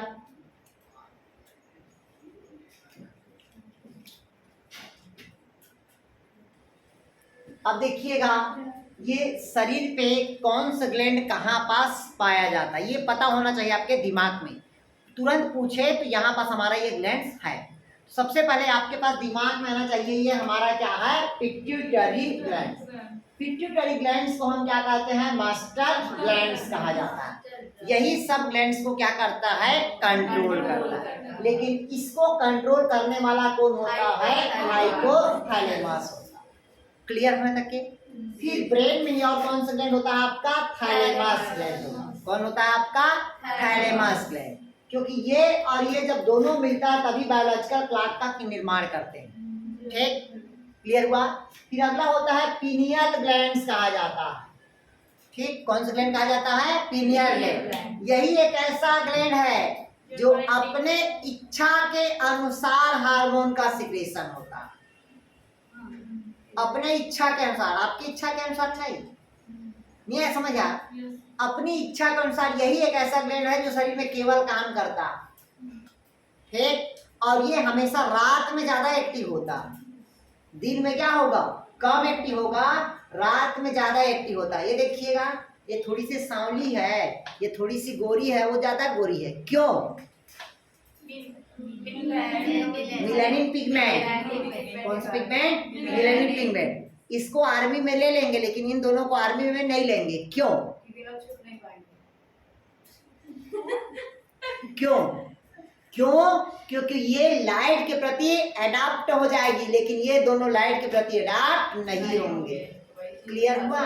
इसको धूप में लेके चल दे, ऐसे खड़ा कराओगे तो इसका आई अप डाउन नहीं होगा, लेकिन इन दोनों को लेके चल दो, बिंदरी जैसे हो जाएंगे। क्लियर हुआ? क्लियर हुआ यहाँ तक क्या? तो कौन जिम्मेदार होता है आपका, पिनियल ग्लैंड। क्यों हंस रहे हो भाई? पिनियल ग्लैंड मत, अरे हो गया ना। पिनियल ग्लैंड मतलब क्या होता है भाई, आपका मेलेटोनिन हार्मोन का सिक्रेशन होगा। मतलब ये तीनों ग्लैंड्स कहाँ रहेगा, हमारा ब्रेन में रहेगा। क्लियर हुआ? सबसे नीचे क्या रहेगा, तो पिट्यूटरी, उसके ऊपर हाइपोथैलेमस, उसके साइड में पिनियल ग्लैंड, और पिनियल ग्लैंड से लगा हुआ क्या रहेगा आपका, थैलेमस रहेगा। क्लियर हुआ तक के? चारों है एक प्रकार के। इधर समझिए। अब गले के पास आते हैं तो गले के पास दो ग्लैंड मिलता है। पहला जो बड़ा सा मिलता है वो कहाँ होगा आपका? Thyroid gland. तो सबसे बड़ा ग्रंथि, शरीर का सबसे बड़ा एंडोक्राइन ग्लैंड तो कौन होगा आपका? Thyroid gland. शरीर का सबसे बड़ा क्या होगा? थायराइड। तो दूसरा बड़ा कौन होगा? Pancreatic gland. किसमें? बाह्य अंतःस्रावी पे, और बाह्य स्रावी में लीवर। नहीं समझा? तो थायराइड कहाँ रहेगा? गले के पास। और आपको पता होना चाहिए जब थायराइड को अंतःस्रावी ग्रंथि का सबसे बड़ा ग्लैंड कहा जाता है तो वो मेल में बड़ा रहता है कि फीमेल में बड़ा रहता है? फीमेल में। मतलब घर की मालकी कौन होती है? फीमेल होती है। तो लड़कियों में ही थायराइड ग्लैंड क्या होता है? बड़ा होता है। क्लियर हुआ? वो ज्यादा एक्टिव कब होता है? प्रेगनेंसी के दौरान। ज्यादा एक्टिव कब होता है? प्रेगनेंसी के दौरान। क्यों? क्योंकि मेटाबॉलिज्म क्या हो जाता है? चेंज हो जाता है। क्लियर है? मेटाबॉलिज्म में क्या हो जाता है? चेंज हो जाता है। जब मम्मी 8 मंथ या 9 मंथ का रहती है उसमें इतना तकलीफ होता है उन लोग को सांस लेने में कि हम बता नहीं सकते। इसलिए हमेशा 8 महीना या 9 महीने में, क्योंकि डेवलपमेंट हो जाता है और लंग्स को साइज क्या मिलता है? कम मिलता है। डायफ्राम ऊपर रहता है तो लोग को क्या करना रहता है? थोड़ा थोड़ा 2 घंटा 1.5 घंटा में खाना खाना पड़ता है, थोड़ा थोड़ा एनर्जी के लिए। नहीं आया समझ? और बच्चे को फिर ऐसे ऐसे पुश करना पड़ता है धीरे धीरे। आया समझ? ताकि वो नीचे की तरफ जाए। ये तो क्योंकि सांस लेने में क्या होता है? दिक्कत होता है। इसलिए हमेशा खुला जगह में रहना चाहिए वैसे लोगों को। क्लियर हुआ ना? तक क्या? तो कौन जिम्मेदार होता है उसके लिए? Thyroid gland. थायराइड ग्रंथि के अंदर पे मटर के दाने के समान 2 जोड़ी ग्लैंड्स पाया जाता है जिसकी क्या कहेंगे? Parathyroid gland. बाकी इसको सबको डीप पढ़ेंगे, अभी केवल पोजीशन बता रहे हैं कहाँ पास पाया जाता है। तो कौन होगा भाई आपका? पैराथायराइड। कहाँ रहता है? तो थायराइड ग्लैंड के अंदर। क्लियर हो तक के? अब तीसरा ये आता है हमारा स्टर्नम। ये यहाँ से यहाँ तक हमारा क्या है? स्टर्नम है। तो स्टर्नम से लगा हुआ और यहाँ पास क्या होता है? हार्ट। थोड़ा सा डिस्टेंस होता है। तो यहाँ से लगा हुआ क्या होता है? Thymus gland. आपको पता होना चाहिए शरीर का सबसे बड़ा एंटीबॉडी वाला ग्लैंड, शरीर का सबसे बड़ा इम्यून सिस्टम वाला ग्लैंड अगर पूछेगा तो वो केवल कौन सा ग्लैंड होगा आपका? Thymus gland. क्लियर हुआ? शरीर का सबसे बड़ा अधिक मात्रा में एंटीबॉडी का फॉर्मेशन करता है। क्लियर हुआ तक के? कौन सा ग्लैंड होगा भाई आपका? थाइमस ग्लैंड होगा। और यही एक लौता ऐसा ग्लैंड होता है जो अभी आप लोग में हरा भरा ताजा दिख रहा है, बड़ा होगा, लेकिन बुढ़ापा जैसी आएगा धीरे धीरे आएगा तो वो ग्लैंड क्या जाता है? समाप्त हो जाता है। कभी कभी क्वेश्चन पूछता है ऐसा कौन सा ग्लैंड होता है जो बच्चों में बड़ा होता है बुजुर्गों में छोटा होता है? तो कौन सा ग्लैंड होगा? Thymus gland. अभी आप गिरेंगे तो चोट लगेगा तो ठीक हो जाएगा क्योंकि एंटीबॉडी आपके शरीर में क्या बनेगा? ज्यादा बनेगा। अब बुढ़ाऊ लोग को गिरा दो 70-80 साल के लोगों को, निपटेंगे नहीं, कम से कम जो टूटेगा वो रिपेयरिंग नहीं होगा। क्यों? क्योंकि कौन सा ग्लैंड जिम्मेदार होता है? Thymus gland. क्लियर है तक के? अगला होता है फिर आप देखिएगा अभी हमारे शरीर का क्या होगा? किडनी है। किडनी के ऊपर एक टोपीनुमा संरचना पाई जाती है। उस टोपीनुमा संरचना को हम क्या कहते हैं? एड्रिनल ग्लैंड्स कहेंगे। क्या कहेंगे भाई? एड्रिनल ग्लैंड्स कहेंगे। क्लियर हुआ तक क्या? ये पता होना चाहिए। यही एक ऐसा ग्लैंड होता है जो संकटकालीन के समय काम आता है। संकटकालीन मतलब समझते हो? जब कोई साथ नहीं देता है तो केवल वही एक ग्लैंड साथ देता है जिसको कहते हैं क्या? Adrenal gland. क्लियर हुआ? जिसे पढ़ाएंगे एपिनेफ्रिन नॉन एपिनेफ्रिन बाद में। क्लियर हुआ? मतलब ग्लूकोज को ग्लाइकोजन, ग्लाइकोजन को ग्लूकोज। क्लियर हुआ? बोलते ना ये देखो अभी बस आया घुर्र के आवाज तेजी से आवाज किया और ये बस की चक्का की तरफ जाएगा कि बस के विपरीत दिशा की तरफ मूव करेगी? विपरीत दिशा में मूव करेगी। नहीं है समझा? जैसे कि हम ऐसे चल रहे हैं, बस अगर इस पार से आएगा तो हम इस तरफ झुकेंगे। नहीं है समझ? अगर बस इधर से आ रहा है तो हम इस तरफ झुकेंगे क्योंकि विपरीत दिशा में काम करते हैं। इसलिए बोले कि संकटकालीन काम आता है वो। क्लियर हुआ? नहीं है समझ? ठीक। अगला होता है पैंक्रियास। तो पैंक्रियास मतलब पता है आप लोग को? पैंक्रियाटिक ग्लैंड, अग्नाशय ग्रंथि। तो ये लीवर स्टमक के कहाँ रहता है? जस्ट नीचे रहता है। स्टमक के कहाँ रहेगा? नीचे रहता है भाई। ठीक। वो कौन सा ग्लैंड होगा आपका? Pancreatic gland. शरीर के बाहर जो लटका रहता है जिसे हम क्या कहते हैं? टेस्टिस। क्योंकि बॉडी का टेम्परेचर कितना होता है? 37 डिग्री सेल्सियस और उसका टेम्परेचर क्या होगा? बॉडी से 2 से 3 डिग्री सेल्सियस कम होता है। कम, तभी स्पर्म का फॉर्मेशन होगा। अगर बॉडी का टेम्परेचर और टेस्टिस का टेम्परेचर अगर इक्वल रहेगा तो कभी जीवन में पापा नहीं बन पाओगे, क्योंकि दोनों का अगर टेम्परेचर इक्वल रहेगा तो स्पर्म का फॉर्मेशन नहीं होगा। बचपन में बढ़ते थे कि शुक्राणु का निर्माण ब्रेन से होता है, ब्रेन काम करता है, लेकिन स्पर्म का फॉर्मेशन कहाँ होता है तो टेस्टिस में होता है। और टेस्टिस वो भी स्पेशल सेल्स में होता है जिसको कहते हैं क्या, सेमिनिफेरस ट्यूब्यूल्स। क्लियर हुआ था क्या, नहीं आया? ठीक, तो ये टेस्टिस हो गया। फिर अगला होता है ओवरी। तो फीमेल में ओवरी कहाँ होता है, शरीर के अंदर होता है। कई लोग का जो टेस्टिस होता है मेल का भी, वो देह गुहा पे आ जाता है, ऊपर में आ गया था तो ऑपरेशन करके उसको नीचे उतारा जाता है। जब भ्रूणी अवस्था रहता है तो टेस्टिस ऊपर नहीं रहता है, वो धीरे धीरे डाउन होकर नीचे आता है। क्लियर हुआ? तो उसी प्रकार से फीमेल में क्या होता है भाई, ओवरी। तो ओवरी शरीर के कहाँ होता है, अंदर होता है। ठीक, क्लियर हुआ? तो डाउट कहीं पास या? तो ये हमारे शरीर पे पाए जाने वाले क्या हो गया भाई, आपका ग्लैंड्स हो गया, जिसका पोजीशन हो गया। अब इस ग्लैंड से निकलने वाले हार्मोन्स, तो हेडिंग डालिएगा टाइप्स ऑफ हार्मोन्स, हार्मोन्स के प्रकार।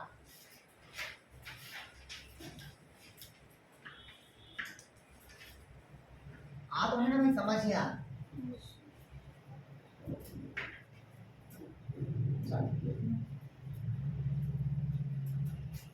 चलिए अब अगला लिखिएगा हार्मोन्स के प्रकार, मतलब कहता है टाइप्स ऑफ हार्मोन्स।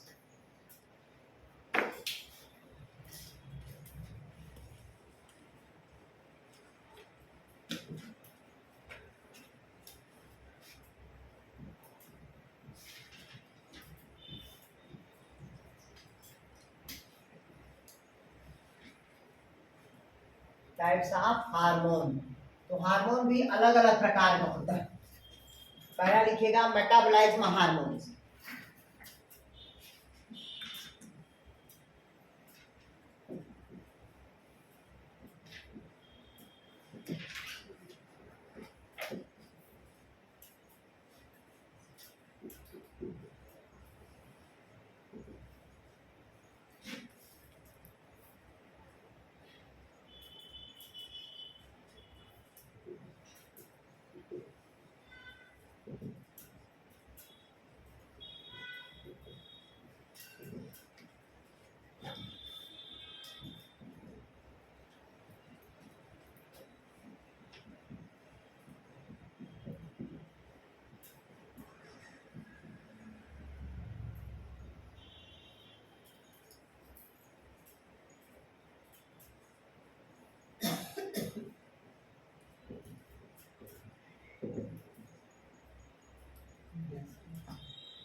तीसरा लिखिएगा गोनेड संबंधी।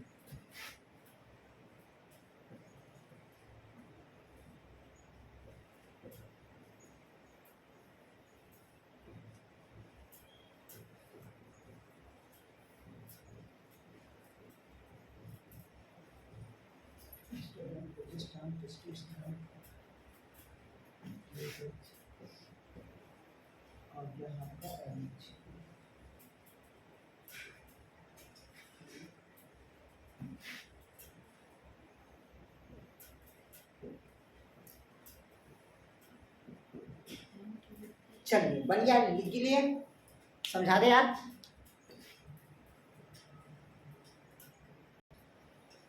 चलिए इधर देखिएगा, अब कहता है टाइप्स ऑफ हार्मोन्स, मतलब हार्मोन्स का क्या कहते हैं भाई प्रकार। मैं बोला ना केवल माइंड के ऊपर डिपेंड करता है, बेस माइंड को जहां डाइवर्ट करके ले जाओगे वही उस सीरियल में चल जाएगा, लेकिन उस माइंड को आपको कंट्रोल करना पड़ेगा, तभी सक्सेस होगी।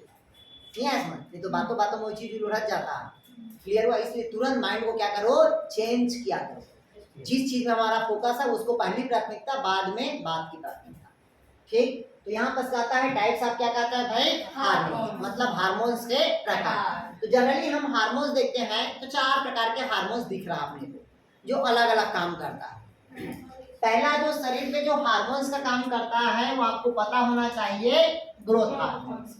ग्रोथ मतलब होता है वृद्धि, और वृद्धि संबंधित केवल शरीर से निकलने वाले कौन होते हैं, जीएच हार्मोन, या ग्रोथ हार्मोन्स बोलेंगे, या उसी को बोलते हैं एसटीएच, सोमैटोट्रॉपिक हार्मोन। ये पीयूष ग्रंथि से निकलने वाले हार्मोन्स। किससे निकलने वाले हैं, पीयूष ग्रंथि से निकलने वाले हार्मोन, जिसे हम क्या कहते हैं भाई, सोमैटोट्रॉपिक हार्मोन, जिसे हम ग्रोथ हार्मोन्स के नाम से जानते हैं। जब शरीर पे आपका क्या होगा, ग्रोथ होगा, तो ग्रोथ होगा तो शरीर पे कौन सी क्रिया होगी, मेटाबॉलिज्म होगी, उपापचय होगा। तो उपापचय संबंधित कौन सा हार्मोन्स पाया जाता है शरीर पे, तो थायरॉक्सिन, क्योंकि थायराइड ग्लैंड से निकलने वाले हार्मोन्स है, थायराइड होगा, थायरॉक्सिन हार्मोन्स। दूसरा क्या होगा, इंसुलिन, तो पैंक्रियास से निकलने वाले हार्मोन्स कौन होगा, इंसुलिन। तीसरा होता है एड्रीनलिन, तो एड्रीनल ग्लैंड से निकलने वाले हार्मोन्स होगा। नॉन एड्रीनलिन, तो ये भी एड्रीनल ग्लैंड से निकलने वाले हार्मोन्स। तो केवल मेटाबॉलिज्म संबंधित कितने ग्लैंड्स देखने को मिला, 3 ग्लैंड, 3 हार्मोन्स 4। नहीं है समझ? पहला थायराइड, दूसरा इंसुलिन मतलब पैंक्रियाटिक, और तीसरा एड्रीनल। ये तीनों कौन सा ग्लैंड हुआ, मेटाबॉलिज्म संबंधित हार्मोन का क्या करता है, ये सीक्रेट। जब आपका शरीर क्या हुआ, ग्रोथ हुआ, तो ग्रोथ होने के लिए शरीर में क्या होना चाहिए, मेटाबॉलाइज्म। अब भोजन को पचाने के लिए भी क्या होना चाहिए, एंजाइम्स होना चाहिए। तो भोजन को पचाने के लिए कौन सा एंजाइम होगा, डाइजेस्टिव एंजाइम्स, या डाइजेस्टिव संबंधित हार्मोन का सिक्रेशन करेगा, जो भोजन में पचाने में क्या होगा, सहायक होगा। गैस्ट्रिन, क्या कहता है भाई, गैस्ट्रिन, तो स्टमक से निकलने वाले ग्लैंड्स होता है जिसको कहते हैं गैस्ट्रिक ग्लैंड। अरे जठर ग्रंथि कहाँ से निकलता है, स्टमक से। बोलते हैं ना जठर ग्रंथि 3 लीटर से 4 लीटर का सिक्रेशन करता है एक दिन में। अरे लिखे थे कि नहीं पढ़े हो, डाइजेस्टिव सिस्टम नहीं पढ़े हो, भूल गए सब? ठीक, तो कौन सा हार्मोन निकालेगा, गैस्ट्रिन हार्मोन। अब यहाँ पास होता है सिक्रेटेनिन, क्या कहता है भाई, सिक्रेटेनिन, तो ये भी डाइजेस्टिव संबंधित एंजाइम जो ड्यूडेनियम के पास रहेगा। ठीक, अगला होता है एंटीरोकाइनिन, पैंक्रियास से निकलने वाले हार्मोन्स है ये। ठीक, अगला क्या होता है एंटीनोगैस्ट्रिन, क्या कहता है भाई, एंटीनोगैस्ट्रिन, ये भी पैंक्रियास से निकलने वाले हैं। और ये क्या है, पैंक्रियोजाइड, ये भी पैंक्रियास से निकलने वाले क्या है, आपका हार्मोन्स है। सॉरी, ये दोनों निकलता है आपका स्मॉल इंटेस्टाइन से, ये दोनों कहाँ निकलेगा आपका, स्मॉल इंटेस्टाइन से, ये निकलेगा आपका स्टमक से, ये निकलता है आपका ड्यूडेनम के पास, और ये रहता है आपका पैंक्रियास के पास। ये सभी कौन सा हार्मोन्स है, तो डाइजेस्टिव हार्मोन्स होगा। क्लियर हुआ? अब कहता है गोनेड संबंधित, गोनेड्स मतलब रिप्रोडक्टिव ऑर्गन्स, जिसमें कहते हैं मेल गोनेड्स और दूसरा फीमेल गोनेड्स, मतलब मेल रिप्रोडक्टिव ऑर्गन्स और दूसरा फीमेल रिप्रोडक्टिव ऑर्गन्स। तो हम उसको क्या कहते हैं, रिप्रोडक्टिव ऑर्गन्स, दोनों को हम गोनेड्स के नाम से जानते हैं। क्लियर है तक क्या? क्लियर हुआ? गोनेड्स में पहला होता है एस्ट्रोजन और दूसरा क्या होगा, प्रोजेस्टेरॉन। ये दोनों किससे निकलता है, आपका ओवरी से। तीसरा क्या बताया, टेस्टोस्टेरोन, कहाँ से निकलता है, तो मेल के टेस्टिस से। अगला होता है टीएसएच, तो थायराइड स्टिमुलेटिंग हार्मोन्स, क्या कहते हैं भाई, थायराइड स्टिमुलेटिंग हार्मोन्स। और ये निकलता है पिट्यूटरी ग्लैंड से। एनएच, जिसको कहते हैं ल्यूटिनाइजिंग हार्मोन्स कहते हैं, क्या कहते हैं इसको, ल्यूटिनाइजिंग हार्मोन्स। क्लियर हुआ? आया कुछ समझ में? नहीं आया? क्लियर हुआ? नहीं आया? किसी को अगर यहाँ पास ऐसे लिख देता, GTH लिख देता तो क्लियर हो जाता आप लोग को। GTH मतलब गोनेडोट्रॉफिक हार्मोन, गोनेड्स। क्लियर हुआ या नहीं आया? तो ये क्या हुआ भाई, हमारा टाइप्स ऑफ हार्मोन्स हुआ। अब हेडिंग डालिए आप लोग, पहला जो पढ़ाते हैं वो पिट्यूटरी ग्लैंड्स। पहला हेडिंग डालिएगा आप लोग, पिट्यूटरी ग्लैंड्स। अब स्टार्ट हो रहा है आपका भाई ग्लैंड्स।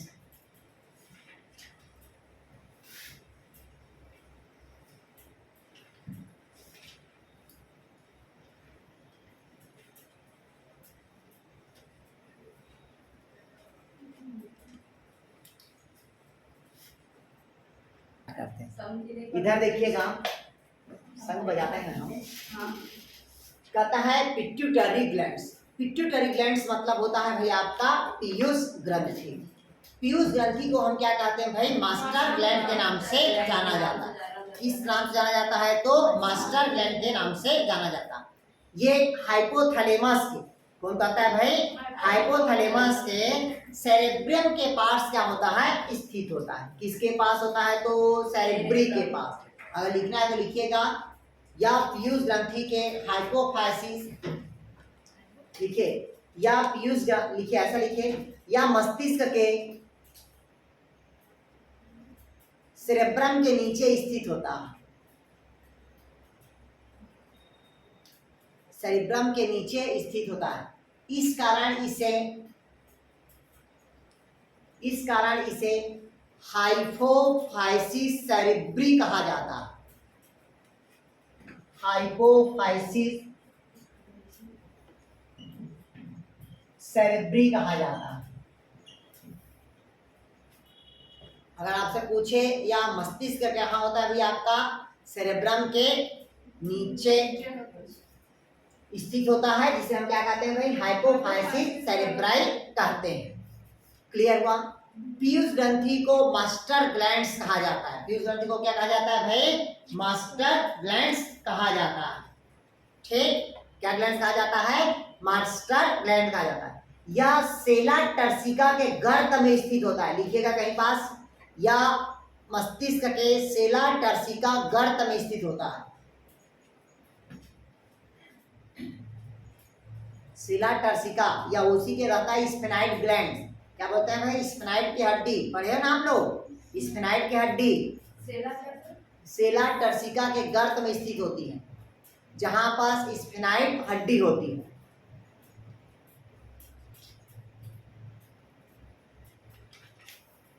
देखिए, यह सबसे छोटी अंतःस्रावी ग्लैंड है, सबसे स्मॉलेस्ट एंडोक्राइन ग्लैंड्स। ध्यान समझिएगा भाई। देखिए, मैं बताया आप लोग को, यह मस्तिष्क क्या होता है, सेरेब्रम के नीचे स्थित होता है। इसका इसको क्या कहते हैं, हाइपोथैलेमी, क्या कहते हैं, सेरेब्री कहते हैं।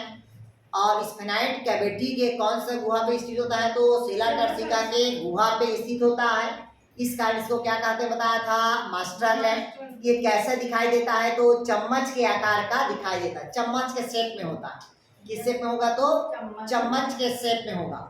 और यह सबसे छोटा अंतःस्रावी ग्रंथि है, सबसे स्मॉलेस्ट एंडोक्राइन ग्लैंड्स, जिसकी साइज मतलब 1.3 सेंटीमीटर व्यास है, और इसका वजन 0.5 से 1.0 भार ग्राम होता है। कितना होगा भाई इसका, 0.5, इसका क्या होगा भाई आपका, से लेकर 1.0 ग्राम भार होगा इसका। क्लियर है? इसका व्यास बताया मैं आप लोग को, 1 से 3 सेंटीमीटर क्या होगा इसका डायमीटर होता है, व्यास होता है। मतलब शरीर का सबसे छोटा ग्लैंड पूछेगा तो अंतःस्रावी ग्लैंड में कौन होगा आपका, पीयूष ग्रंथि होगा। क्लियर होने तक के? अब कहता है पीयूष ग्रंथि के 2 भाग होता है। कितने पार्टी होता है, 2 भाग। पहला होता है एडिनो हाइपोफाइसिस। इस भाग का निर्माण, क्या समझिएगा, पहला कौन होगा, एडिनो हाइपोफाइसिस। इस भाग का निर्माण हाइपोथैलेमस करता है। कौन करता है भाई, हाइपोथैलेमस करता। अगर पूछा आपसे पिट्यूटरी ग्लैंड के अग्रभाग का निर्माण कौन करता है तो हाइपोथैलेमस करता है। दूसरा न्यूरोहाइपोफाइसिस मतलब पश्च भाग, इस भाग का निर्माण डायसेफेलॉन करता है। कौन करता है, डायसेफेलॉन करता है। क्लियर हुआ? तो ये दो भाग का निर्माण कौन किया? पहला हाइपोथैलेमस किया, दूसरा क्या किया? डायसेफिलम। तो पीयूष ग्रंथि के कितने भाग देखने को मिला? दो भाग। पहला कौन हुआ? एडिनोहाइपोफाइसिस और दूसरा न्यूरोहाइपोफाइसिस। अब कहता है सबसे बड़ा जो भाग होता है किसका? पिट्यूटरी ग्लैंड्स का 75% अग्रभाग होगा। कितना प्रतिशत? 75% कौन होगा? अग्रभाग होगा। और केवल 25% कौन सा भाग होगा? तो पश्च भाग होगा।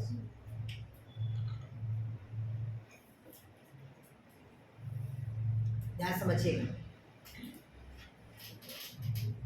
अब यहाँ पर देखिएगा हाइपोथैलेमस किसका निर्माण किया बोला? एडिनोहाइपोफाइसिस का। और न्यूरोहाइपोफाइसिस का निर्माण कौन करता है? डायसेफिलम। 75% भाग किसका रहेगा? तो अग्रभाग का। और 25% भाग किसका रहता है? तो आपका पश्च भाग का रहेगा। इसी में एक हड्डी पाया जाता है, पता होना चाहिए, जिसको कहते हैं आपका इंटरमीडिएट बोन्स कहा जाता है। क्या कहा जाता है भाई? Intermediate bones. ठीक, इधर देखिए कौन सा ग्लैंड बताया अभी मैं आप लोग को? Pituitary gland. पिट्यूटरी बता दिया मैं आप लोग को। कोई डाउट कहीं पास? क्या कहते हैं इसको? तो हाइपोफाइसिस सेरेब्राई कहते हैं। कौन सा गुहा पे रहेगा? तो सेलर टर्सिका। कौन सा हड्डी होता है? तो स्फेनाइड की हड्डी। कौन सा ग्लैंड है? तो सबसे छोटा एंडोक्राइन ग्लैंड्स बोला मैं आप लोग को। इसका व्यास कितना बताया? 1.3 सेंटीमीटर। इसका वजन कितना बताया? 0.5 से 1.0 ग्राम बताया। ठीक, इसके कितने भाग बताया? दो भाग। पहला एडिनोहाइपोफाइसिस और दूसरा न्यूरोहाइपोफाइसिस। एडिनोहाइपोफाइसिस का निर्माण कौन करता है? हाइपोथैलेमस। और न्यूरोहाइपोफाइसिस का निर्माण कौन करता है? तो डायसेफिलम। 75% भाग किसका रहेगा? तो आपका एडिनोहाइपोफाइसिस। और 25% किसका होता है? आपका। और एक जो होता है इंटरमीडिएट जो बोन्स होता है। इंटरमीडिएट क्या होता है? बोन होता है। वो बच्चों में क्या रहेगा? छोटा रहेगा। और धीरे धीरे आते आते वयस्क तक आते आते वो समाप्त हो जाता है। इसको कहीं नोट कर लिख लीजिएगा। इंटरमीडिएट बोन्स होता है। देखिएगा इंटरमीडिएट बोन, उसी को बोलते हैं इंटरमीडिएट लोब भी कहा जाता है।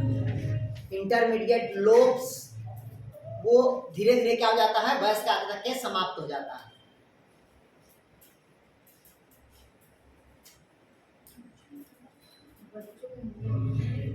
बच्चों में सर क्या बोलते हैं?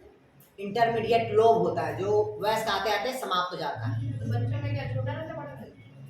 बच्चों में प्रेजेंट रहता है लेकिन धीरे धीरे क्या होता है? वो समाप्त हो जाता है तक के। अब इधर देखिएगा, ध्यान समझिएगा। अब कहता है कि शरीर का जो एडिनोहाइपोफाइसिस होता है उसमें 3 अलग अलग प्रकार की कोशिकाएं पाई जाती है। अगर पूछे, देखिए अभी तक के हम पढ़े थे कि जो ऊतक का बना होता है, कौन सा ऊतक का? एपिथेलियल टिश्यू का, ये बोला मैं आप लोग को। तो उसमें से जो 3 प्रकार के जो सेल्स होते हैं, इस सेल से क्या बनता है? ऊतक बनता है।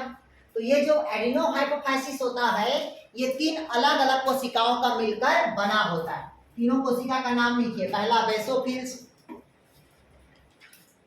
पहला क्या होगा? बेसोफिल्स। एसिडोफिल। ये एडिनोहाइपोफाइसिस। हाउ? बेसोफिल्स, एसिडोफिल्स और तीसरा होता है क्रोमोफिल्स।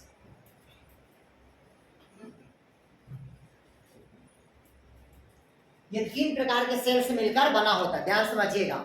एडिनोहाइपोफाइसिस कितने कोशिकाओं से मिलकर बना है पूछेगा तो 3 कोशिकाओं से मिलकर बना होता है। पहला बेसोफिल। अब दिमाग में वो नहीं आना है, ब्लड।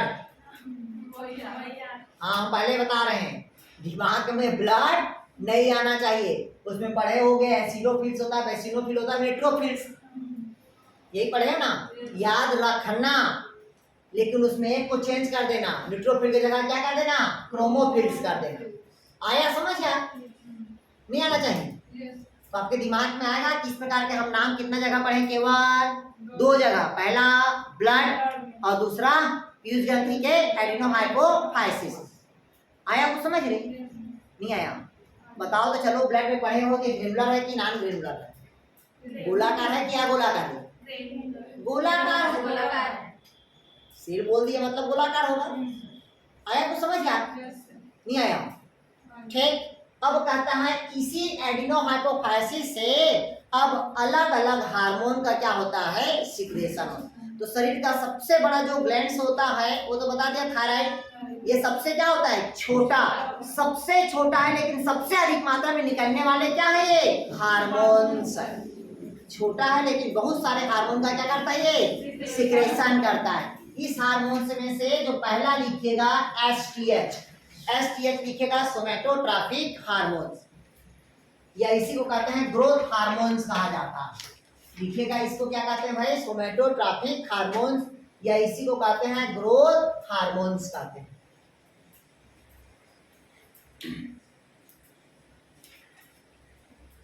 लिखिएगा या 191 एमिनो एसिड, एमिनो एसिड का बना हार्मोन्स होता है। अगर पूछे आपसे इसमें 151 अमीनो अम्ल का बना हार्मोन्स होता है, जो शरीर के वृद्धि और विकास के लिए आवश्यक होता है। कोई भी हार्मोन्स है, एमिनो एसिड मतलब क्या है, प्रोटीन है। इधर देखिएगा एसटीएच, एसटीएच का पूरा नाम पता होना चाहिए आप लोग को, सोमैटोट्रॉपिक हार्मोन्स बोलते हैं। इसी को कहा जाता है जीएच कहा जाता है। जीएच मतलब ग्रोथ हार्मोन्स कहते हैं। इसमें कितने एमिनो एसिड का होता है, 191 एमिनो एसिड होता है, जो पॉलीपेप्टाइड का क्या होता है, चैन होता है। कैसा होता है ये, पॉलीपेप्टाइड का चैन होगा। जब पॉलीपेप्टाइड का चैन होगा, इसमें अधिक मात्रा में क्या होगा, उपापचय की क्रिया होगी। जब उपापचय की क्रिया होगी तो हमारे शरीर पे क्या होता है, इसकी लेवल बढ़ती है। इसी कारण देखिएगा यह विभाजन इसमें क्या होता है, तीव्र गति से होगा। और इसमें जो हमारा शरीर का जो हड्डी होता है ना, फीमर की हड्डी, ठीक, इसमें क्या होता है, कैल्शियम अधिक मात्रा में पाया जाता है, और कैल्शियम के अधिक मात्रा होने के कारण शरीर में वृद्धि और विकास होता है। तो अगर केवल एसटीएच का मतलब होता है सोमैटोट्रॉपिक हार्मोन, जो ग्रोथ संबंधित क्या होता है, हार्मोन्स होता है, या 191 एमिनो एसिड का बना होता है। अब इसकी अधिकता और कमी से क्या होता है, अलग अलग बीमारी होगा। अब इसके बीमारी का नाम लिखना है, तो लिखिएगा कमी से होने वाली बीमारी, मतलब कमी से होने वाली या अधिकता से। तो पहला लिखिएगा कमी से होने वाली बीमारी। कमी से, कमी मतलब समझते हो ना, इस हार्मोन का अगर सिक्रेशन कम होगा तो शरीर क्या हो जाएगा, पहला बौनापन, लिखिएगा बौनापन होगा भाई, जिसको डार्कनेस बोलते हैं। अधिकता कम बोला, पहले कमी बोलो ना, पहले कमी। कमी पे पहला क्या लिखिए, डार्कनेस मतलब बौनापन। दूसरा लिखिएगा मिडगेट या मिगेट बोलते हैं उसी को, मिगेट, मिगेट उसी को कहते हैं स्टेराइल, बांझपन बोलते हैं, बांझ हो जाता है कि बच्चा पैदा नहीं होगा, बांझपन हो गया, तो मिगेट। अगला लिखिएगा साइमांड रोग, साइमांड रोग, ये क्वेश्चन पूछता है साइमांड रोग कभी कभी।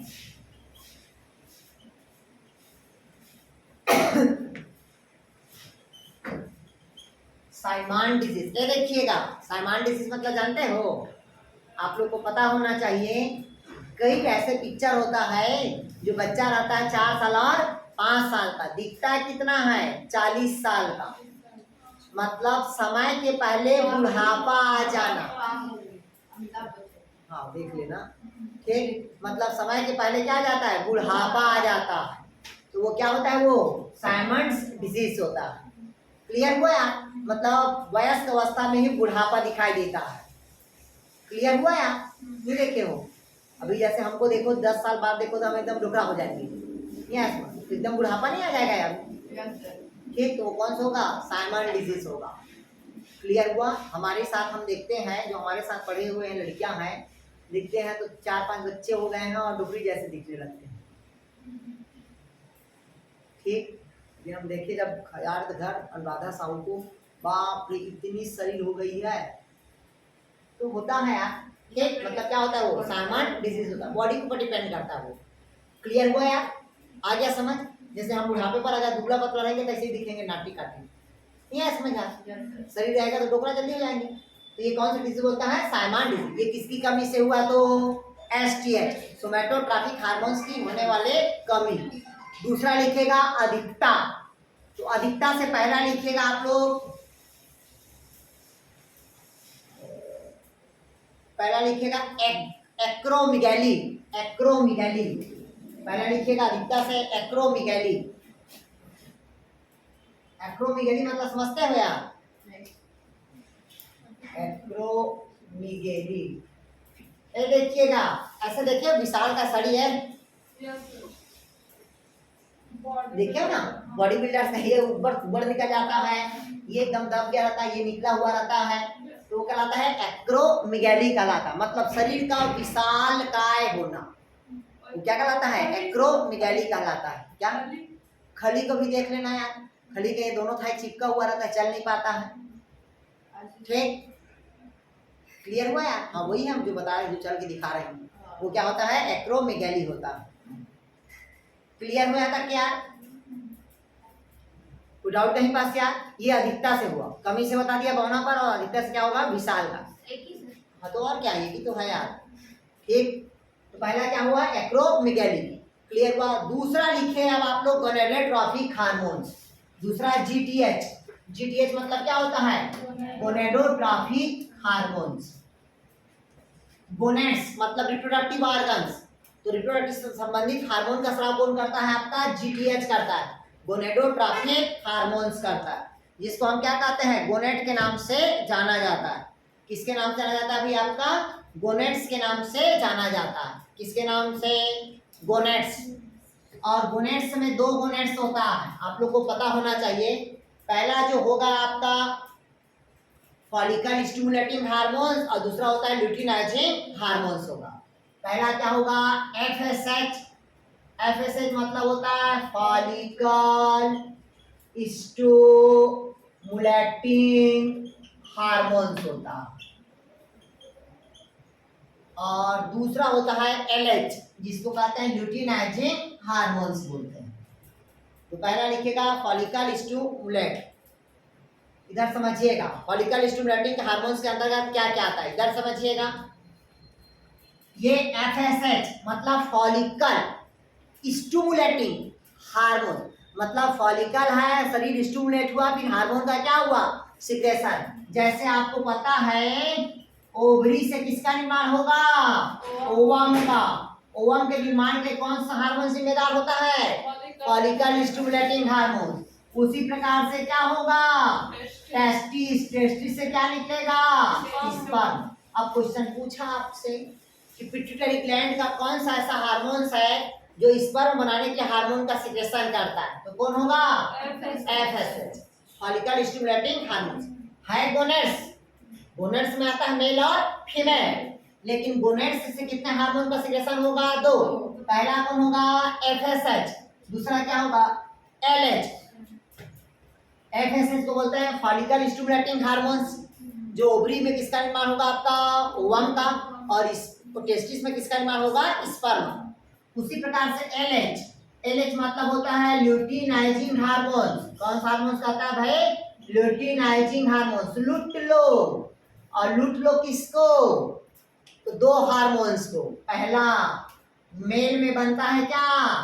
टेस्टोस्टेरॉन, टेस्टोस्टेरॉन हार्मोन्स, और दूसरा क्या बनता है आपका? फीमेल में एस्ट्रोजन, और दूसरा प्रोजेस्टेरोन। तो लड़कों में क्या होगा? टेस्टोस्टेरॉन। जब टेस्टोस्टेरॉन हार्मोन का सिक्रेशन होगा, तभी विपरीत लिंग की तरफ क्या होगा? अट्रैक्शन होगा। और इस एज में अगर लड़का नहीं छेड़े तो कौन सा एज में छेड़ेगा? नहीं समझ, अगर लड़की इस एज में लड़के को नहीं छेड़ा तो कौन सा एज में छेड़ेगा? बुढ़ापा में थोड़ी छेड़ेगा यार।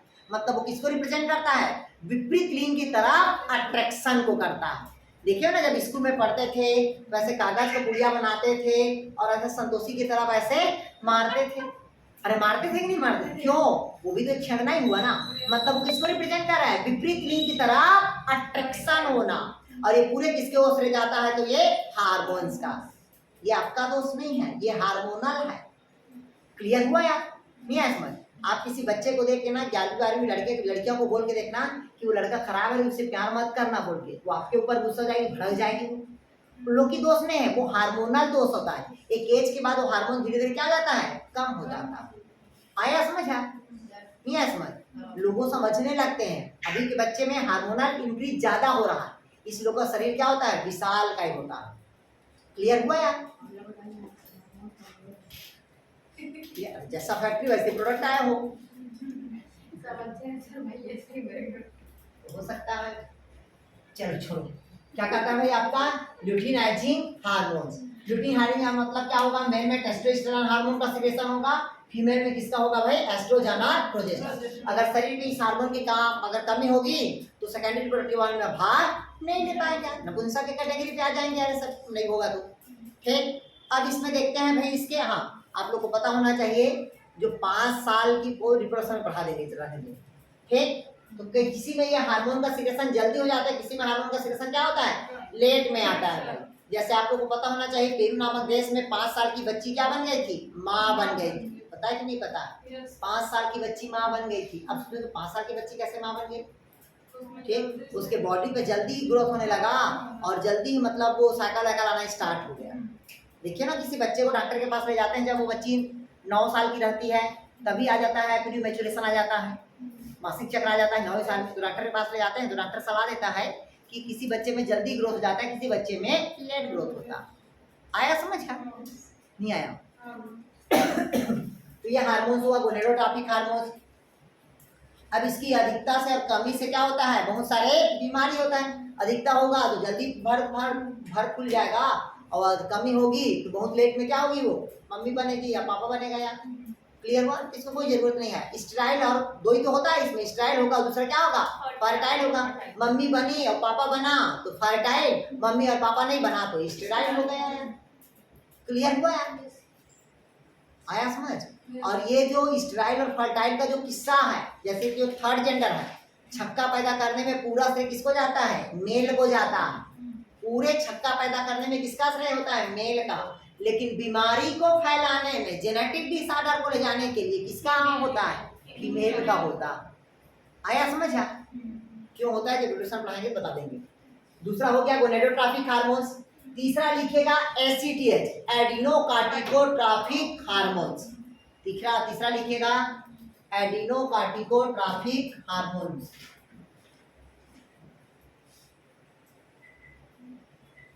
तीसरा क्या लिखेंगे भाई, एडिनो कार्टिकोट्रोपिक हार्मोन्स। क्या कहता है भाई, एडिनो कार्टिकोट्रोपिक हार्मोन। अब देखिएगा, या इसी को कार्टिकोट्रोफिन हार्मोन्स भी कहते हैं। क्या कहते हैं इसको भाई, कार्टिकोट्रोफिन हार्मोन्स कहा जाता है। अगर आपसे पूछेगा कार्टिकोट्रोफिन हार्मोन्स किसे कहा जाता है, तो एसीटीएच को कहा जाता है। क्या कहा जाता है भाई, एसीटीएच। एडिनो कार्टिको, याद रखना, कार्टिकोट्रोफिन हार्मोन्स भी कहते हैं। क्लियर हुआ? अब ध्यान समझिएगा, ये निकल कहां से, कंट्रोल कौन कर रहा है आपका, पिट्यूटरी ग्लैंड, और ये निकलने वाले हैं एड्रिनल ग्लैंड के कॉर्टेक्स भाग से। कहां से निकलता है ये, एड्रिनल ग्लैंड के कॉर्टेक्स के भाग से निकलता है। देखिएगा, एड्रिनल ग्लैंड के कॉर्टेक्स भाग से स्राव को नियंत्रित करने का कार्य करता है।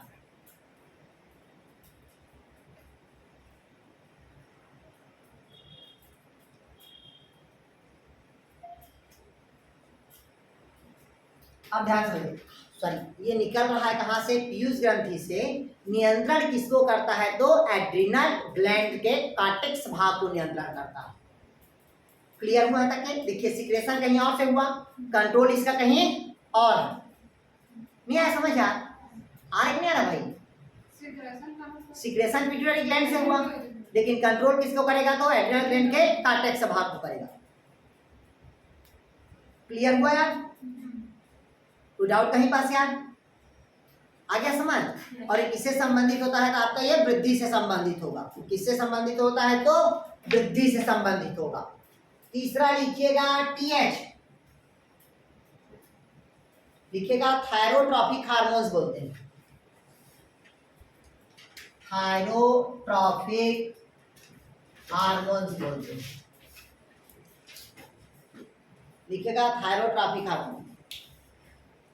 अब देखिए थायरोट्रॉपिक हार्मोन्स है, निकल कहां से रहा है तो पीयूष ग्रंथि से, लेकिन कंट्रोल किसको कर रहा है तो थायराइड ग्लैंड को। देखिएगा अभी बोले ना एसीटीएस कहां से निकल रहा है पीयूष ग्रंथि से, कंट्रोल किसको किया एड्रिनल ग्लैंड्स को। उसी प्रकार से क्या होता है टीएच मतलब थायरोट्रॉपिक हार्मोन्स निकल कहां रहा है पीयूष ग्रंथि से, कंट्रोल किसको कर रहा है तो थायराइड ग्लैंड्स को कर रहा है। इसकी कमी और अधिकता से थायरॉक्सिन नामक बीमारी होता है, आपको पता होना चाहिए। इसकी कमी अथवा अधिकता से थायरॉक्सिन हार्मोन की कमी अथवा अधिकतर वाले लक्षण होते हैं। ठीक, और पता होना चाहिए आप लोग को जो थायरोट्रॉपिन होता है कौन होता है थायरोट्रॉपिन, इसको कहा जाता है जनरली क्या कहा जाता है भाई ग्लाइकोप्रोटीन कहा जाता है। इसको क्या कहा जाता है इसको ग्लाइकोप्रोटीन। अगर पूछा आपसे कि थायरोट्रॉपिन एक प्रकार के क्या होता है देख रहे हैं क्या होता है ग्लाइकोप्रोटीन्स होता है। क्या होता है एक प्रकार के ग्लाइकोप्रोटीन। अगर पूछा थायरोट्रॉपिन हार्मोन कहाँ से निकलेगा तो पीयूष ग्रंथि से, कंट्रोल किसको करेगा तो थायराइड ग्लैंड से, और थायरोट्रॉपिन एक प्रकार के क्या है तो ग्लाइकोप्रोटीन्स होता है। क्लियर हुआ। अगला लिखिएगा डीएच। डीएच मतलब होता है डायबेटोजेनिक हार्मोन, डायबिटीज संबंधी।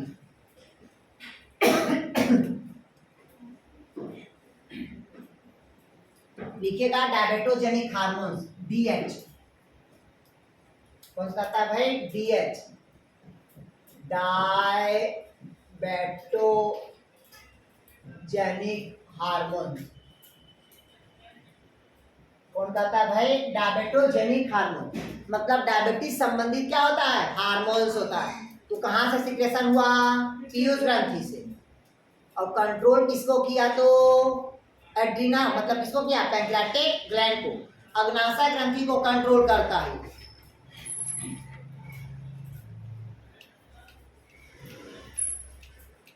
मतलब यह इंसुलिन के विपरीत क्रियाशील करता है।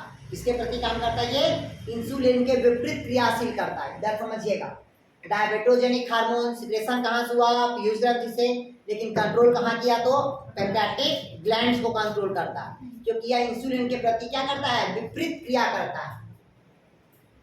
अब अंतिम लिखिएगा मिलेनोसाइट्स हार्मोन एमएसएच।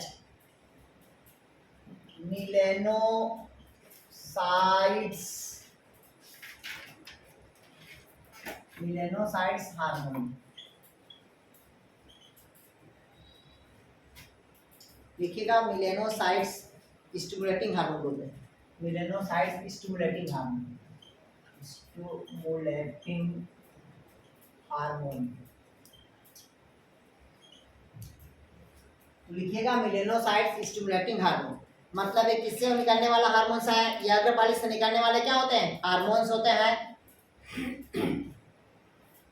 जो शरीर के क्या होता है मिलेनिन हार्मोन का कंट्रोल करता है। मिलेनिन हार्मोन समझते हो मतलब पिनियल ग्लैंड्स को क्या करता है ये कंट्रोल करता है। किसको करता है भी आपका पिनियल ग्लैंड्स को कंट्रोल करने वाले ये हार्मोन्स होते हैं। ठीक, जिससे मिलेनिन पिगमेंट का क्या करता है स्राव होता है। जो शरीर पे चित्ता देखते हैं ना काला चित्ता, जैसे ये देखिए इसके गले पे है ना, गले पे निशान है ना, वो जन्मजात है ना, वो ये बात का है मतलब फंगल इन्फेक्शन है भी वो। हाँ बता दिए ना, अगर वो जन्मजात रहता है तो मिलेनिन पिगमेंट है, अगर बाद में है तो फंगल इन्फेक्शन है। ठीक, क्लियर हुआ यार। यस, उसका इलाज कराना। फंगल इन्फेक्शन बहुत खतरनाक होता है, एक बार बॉडी में इंजेक्ट किया मतलब वो जीवन भर फंगल इन्फेक्शन रहता है। ठीक है ना, हम सोचते कभी तक वो है क्या बोलते हैं। तो क्या कहता है अभी आपका मिलेनोसाइट्स मतलब क्या होता है ये मिलेनोसाइट्स स्टिमुलेटिंग हार्मोन्स होता है जो पिगमेंट संबंधित होता है। किसको कंट्रोल करता है तो पिनियल ग्लैंड को, और इसी कारण कौन सा हार्मोन्स निकलता है पिनियल ग्लैंड से तो मिलेनिन, और उसी को क्या करता है ये नियंत्रण करता है। कहीं पास देखिएगा ये हमारा ब्लैक स्पॉट है मतलब यहाँ पास कौन सा हार्मोन अधिक मात्रा में हो गया मिलेनिन हार्मोन्स। क्लियर हुआ यार सर जो 3 दिन में होता है वो भी हाँ सब मिलेनिन पिगमेंट है। ब्लैक चट्टा जितना भी होगा वो सब मिलेनिन पिगमेंट है। ठीक, नहीं आया। जैसे कई लोग का देखिएगा हाथ में तिल रहता है कि नहीं आता है कि नहीं आप लोग हाथ में अंदर पे। और देखिए बहुत बोलते हैं बहुत लकी है पैसा वाला है बोलते हैं, लेकिन ऐसा कुछ नहीं है। ठीक, और हम हमारी मिसेज ठीक इधर देखिएगा क्या कहते हैं भाई मेलेनोसाइट्स स्टिमुलेटिंग हार्मोन्स। मैं बता दिया ब्लैक स्पॉट बनता है इससे। फिर पिनियल ग्लैंड को क्या करता है कंट्रोल करता है, क्योंकि पिनियल ग्लैंड से कौन सा हार्मोन निकलता है मिलेनिन हार्मोन। क्लियर हुआ था क्या? अब ये हो गया कि कौन सा भाग हुआ अग्र भाग हुआ। ठीक, अब लिखिएगा पश्च भाग। अब लिखिएगा पश्च भाग। केवल इससे क्वेश्चन बनता है कि ये हार्मोन का सिक्रेशन कहाँ से होता है। ठीक, इसमें मैच करने वाला देता है। तो अगला लिखिएगा आपको वेसोप्रेसिन। पहला क्या होगा पश्च भाग से ना, पश्च भाग से कितने हार्मोन का सिक्रेशन होगा बोला मैं आप लोग को 2 हार्मोन का। पहला क्या बताया एडीएच, या इसी को बोलते हैं क्या एंटी डाययूरेटिक हार्मोन, या इसी को बोलते हैं वेसोप्रेसिन बोलते हैं। क्या बोलते हैं इसी को भाई वेसोप्रेसिन। अब इधर समझिएगा निकलता कहाँ से है तो पीयूष ग्रंथि से, लेकिन कंट्रोल करता कहाँ है तो आप लोग को पता होना चाहिए नेफ्रॉन के कौन सा भाग को हो बताया नहीं था रे डीसीटी भाग को। डिस्टल कॉन्जुलेटेड ट्यूब मतलब दूरस्थ भाग में जल का क्या करता है अवशोषण करता है। अगर अवशोषण नहीं करेगा एब्जॉर्प्शन तो एक बीमारी हो जाएगा बोला था। कौन सा बीमारी डायूरेसिस मूत्रलता। क्लियर हुआ? तो ये वेसोप्रेसिन होता है जिसको हम कहते हैं एंटी डायूरेटिक हार्मोन्स कहते हैं। क्लियर हुआ? एंटी डायूरेटिक मतलब डायबिटीज के विपरीत। ठीक, इस कारण को क्या कहते हैं एंटी डायूरेटिक हार्मोन्स कहेंगे। क्लियर हुआ? ये जनरली 9 एमिनो एसिड का बना होता है। कितना एमिनो एसिड का बना होता है 9 एमिनो एसिड का बना होता। मतलब इसका मुख्य काम होता है क्या डीसीटी के पास जल का क्या करना अवशोषण करना एब्जॉर्प्शन करना और सिक्रेशन करने का काम करता है।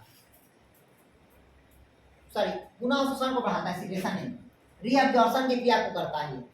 क्या क्या करता है लिखिएगा वेसोप्रेसिन कितना एमिनो एसिड का बना होता है 9 एमिनो एसिड का बना होता है। इस हार्मोन का सिक्रेशन कहाँ से हुआ पीयूष ग्रंथि से। कंट्रोल कहाँ करता है तो नेफ्रॉन के डीसीटी भाग को नियंत्रण करता है। उस भाग में जल का पुनः अवशोषण करता है। लिखिएगा उस भाग में जल का पुनः अवशोषण करता है। उस भाग में क्या करेगा भाई जल का पुनः अवशोषण करता है।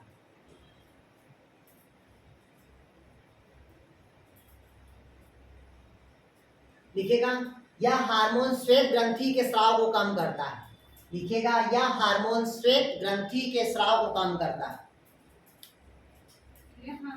हाँ यह हार्मोन श्वेत ग्रंथि के स्राव को कम करता है। यह हार्मोन श्वेत ग्रंथि के स्राव को कम करता है।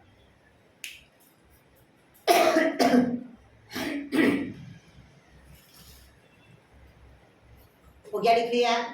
अब दूसरा होता है ऑक्सीटोसिन।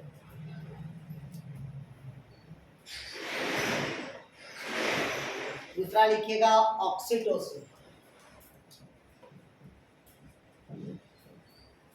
ऑक्सीटोसिन लिखिएगा कौन सा हार्मोन कहता है भाई ऑक्सीटोसिन। अब ऑक्सीटोसिन क्या होता है ये आप लोग को पता होना चाहिए यार। ये ऑक्सीटोसिन हार्मोन का सिक्रेशन जनरली कहाँ होता है तो स्त्रियों में होता है, और इसके स्राव से शरीर पे कहाँ इफेक्ट करता है तो गर्भाशय। और गर्भाशय में ये क्या काम करता है और दूसरा शीतलन का काम करता है। संकुचन और शीतलन की क्रिया में क्या करता है भाग करता है। और पुरुष में अभी तक के इसका कार्य क्या है अज्ञात है। पुरुष में अभी तक इसका ज्ञान नहीं पता चला है।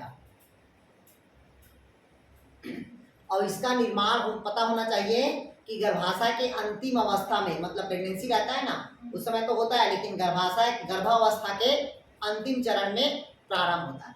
गर्भावस्था के अंतिम चरण मतलब समझते हो रे, जब मम्मी प्रेग्नेंट होती तब ये काम करना स्टार्ट करता है।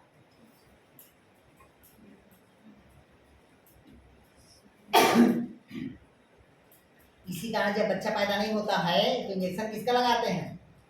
ऑक्सीटोसिन का, क्योंकि प्रसव के मार्ग को क्या करता है, ये संकुचन करता है, संकुचन और शीतलन करता है।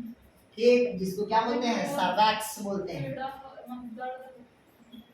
पता होना चाहिए सर्वैक्स क्या होता है, कि जितना ज्यादा फैलेगा बच्चा उतना आसानी से बाहर आएगा। अगर इस सर्वैक्स नहीं फैलेगा तो बच्चा आसानी से बाहर नहीं आएगा। इसीलिए कहते हैं कि अगर महिला प्रेग्नेंट है तो उसको शुरू से 3 महीने के बाद से जब चौथा या पांचवा लगे, क्योंकि 3 महीने तक के रहता है मिसकैरेज का डर रहता है, ठीक, चौथा या पांचवा लगे उसके बाद धीरे धीरे बैठ के पोछा लगाना स्टार्ट कर दिए। अब पत्थर के मार के बैठ के नहीं, उकरू बैठ के, ठीक, पोछा लगाना चाहिए। तो पोछा लगाएंगे तो सर्वैक्स फैलेगा जिससे बच्चा आसानी से बाहर आएगा। लेकिन आजकल के डॉक्टर बोलते हैं कि नहीं नहीं, पोछा तो लगाना ही नहीं है आपको, क्योंकि बच्चे को रिस्की रहता है, ठीक, क्योंकि वो अपना भी रोजी रोटी कमाएगा, चीरा लगाने में उसको ज्यादा पैसा लगेगा। और चीरा लगाने का मकसद समझते हो? चीरा लगाने का मकसद ये होता है कि आप चीरा लगा लेंगे तो 2 बार से ज्यादा पेट नहीं फटता है बोलते हैं। तो इस कारण गवर्नमेंट बोलता है कि ऑपरेशन करो और 2 बच्चा ही दो उसको डरा के। आया समझ रहे? नहीं आया समझ? ऑपरेशन 2 ही बच्चा होगा बोलते हैं, तीसरा नहीं होगा, लेकिन तीसरा भी हो जाता है, ठीक, लेकिन रिस्क है बोल देते हैं डॉक्टर लोग। तो जनसंख्या को क्या करते हैं वो लोग? कम करते हैं, कंट्रोल कर रहे हैं, क्योंकि आजकल हर कोई वैस्कोटॉमी ट्यूबोटॉमी ऑपरेशन नहीं करवा रहे हैं। तो सरकार क्या कहे? ऑपरेशन करवा। आया कुछ समझ? नहीं आया? ठीक, कहीं कहीं जनसंख्या को क्या करना है? कम करना, कंट्रोल करना। क्लियर है? अरे कहाँ समझदार, हम ही देखो 6 भाई 1 बहन है, ठीक, अब हम एक है हमारा, ठीक, क्लियर है? आपके जनरेशन में ऑक्सीटोसिन समझ आ गया? मतलब ये केवल स्त्रियों में पाई जाती है, और एक स्त्रियों में क्या करता है, ये गर्भाशय में संकुचन और शीतलन की क्रिया को क्या करता है? भाग लेता है। इसका स्राव कब होता है? गर्भावस्था के अंतिम चरण में होता है, ठीक, और ये पुरुष में क्या होता है? अज्ञात होता है। या महिला में क्या होता है? सक्रिय होता है। और यही प्रसव पीड़ा को क्या करता है? दर्द देता है। कौन करता है? तो ऑक्सीटोसिन। और ऑक्सीटोसिन के ही कारण फीमेल में क्या होता है? दूध का निर्माण होता है। फीमेल में क्या होगा? दूध का निर्माण होगा। क्लियर यहाँ तक क्या? आया समझ यहाँ तक के? नहीं आया? ये कौन सा हार्मोन से होता है? तो ऑक्सीटोसिन होगा। अगर मेल में इस हार्मोन का इंजेक्शन लगा दिया जाए तो मेल में ब्रेस्ट साइज क्या हो जाएगा? इंक्रीज हो जाएगा। क्लियर हो तक? दूसरा ग्लैंड लिखिएगा। पहला हो गया क्या आपका? पीयूष ग्रंथ है। अब दूसरा लिखेंगे आप लोग कि कर बढ़ाया,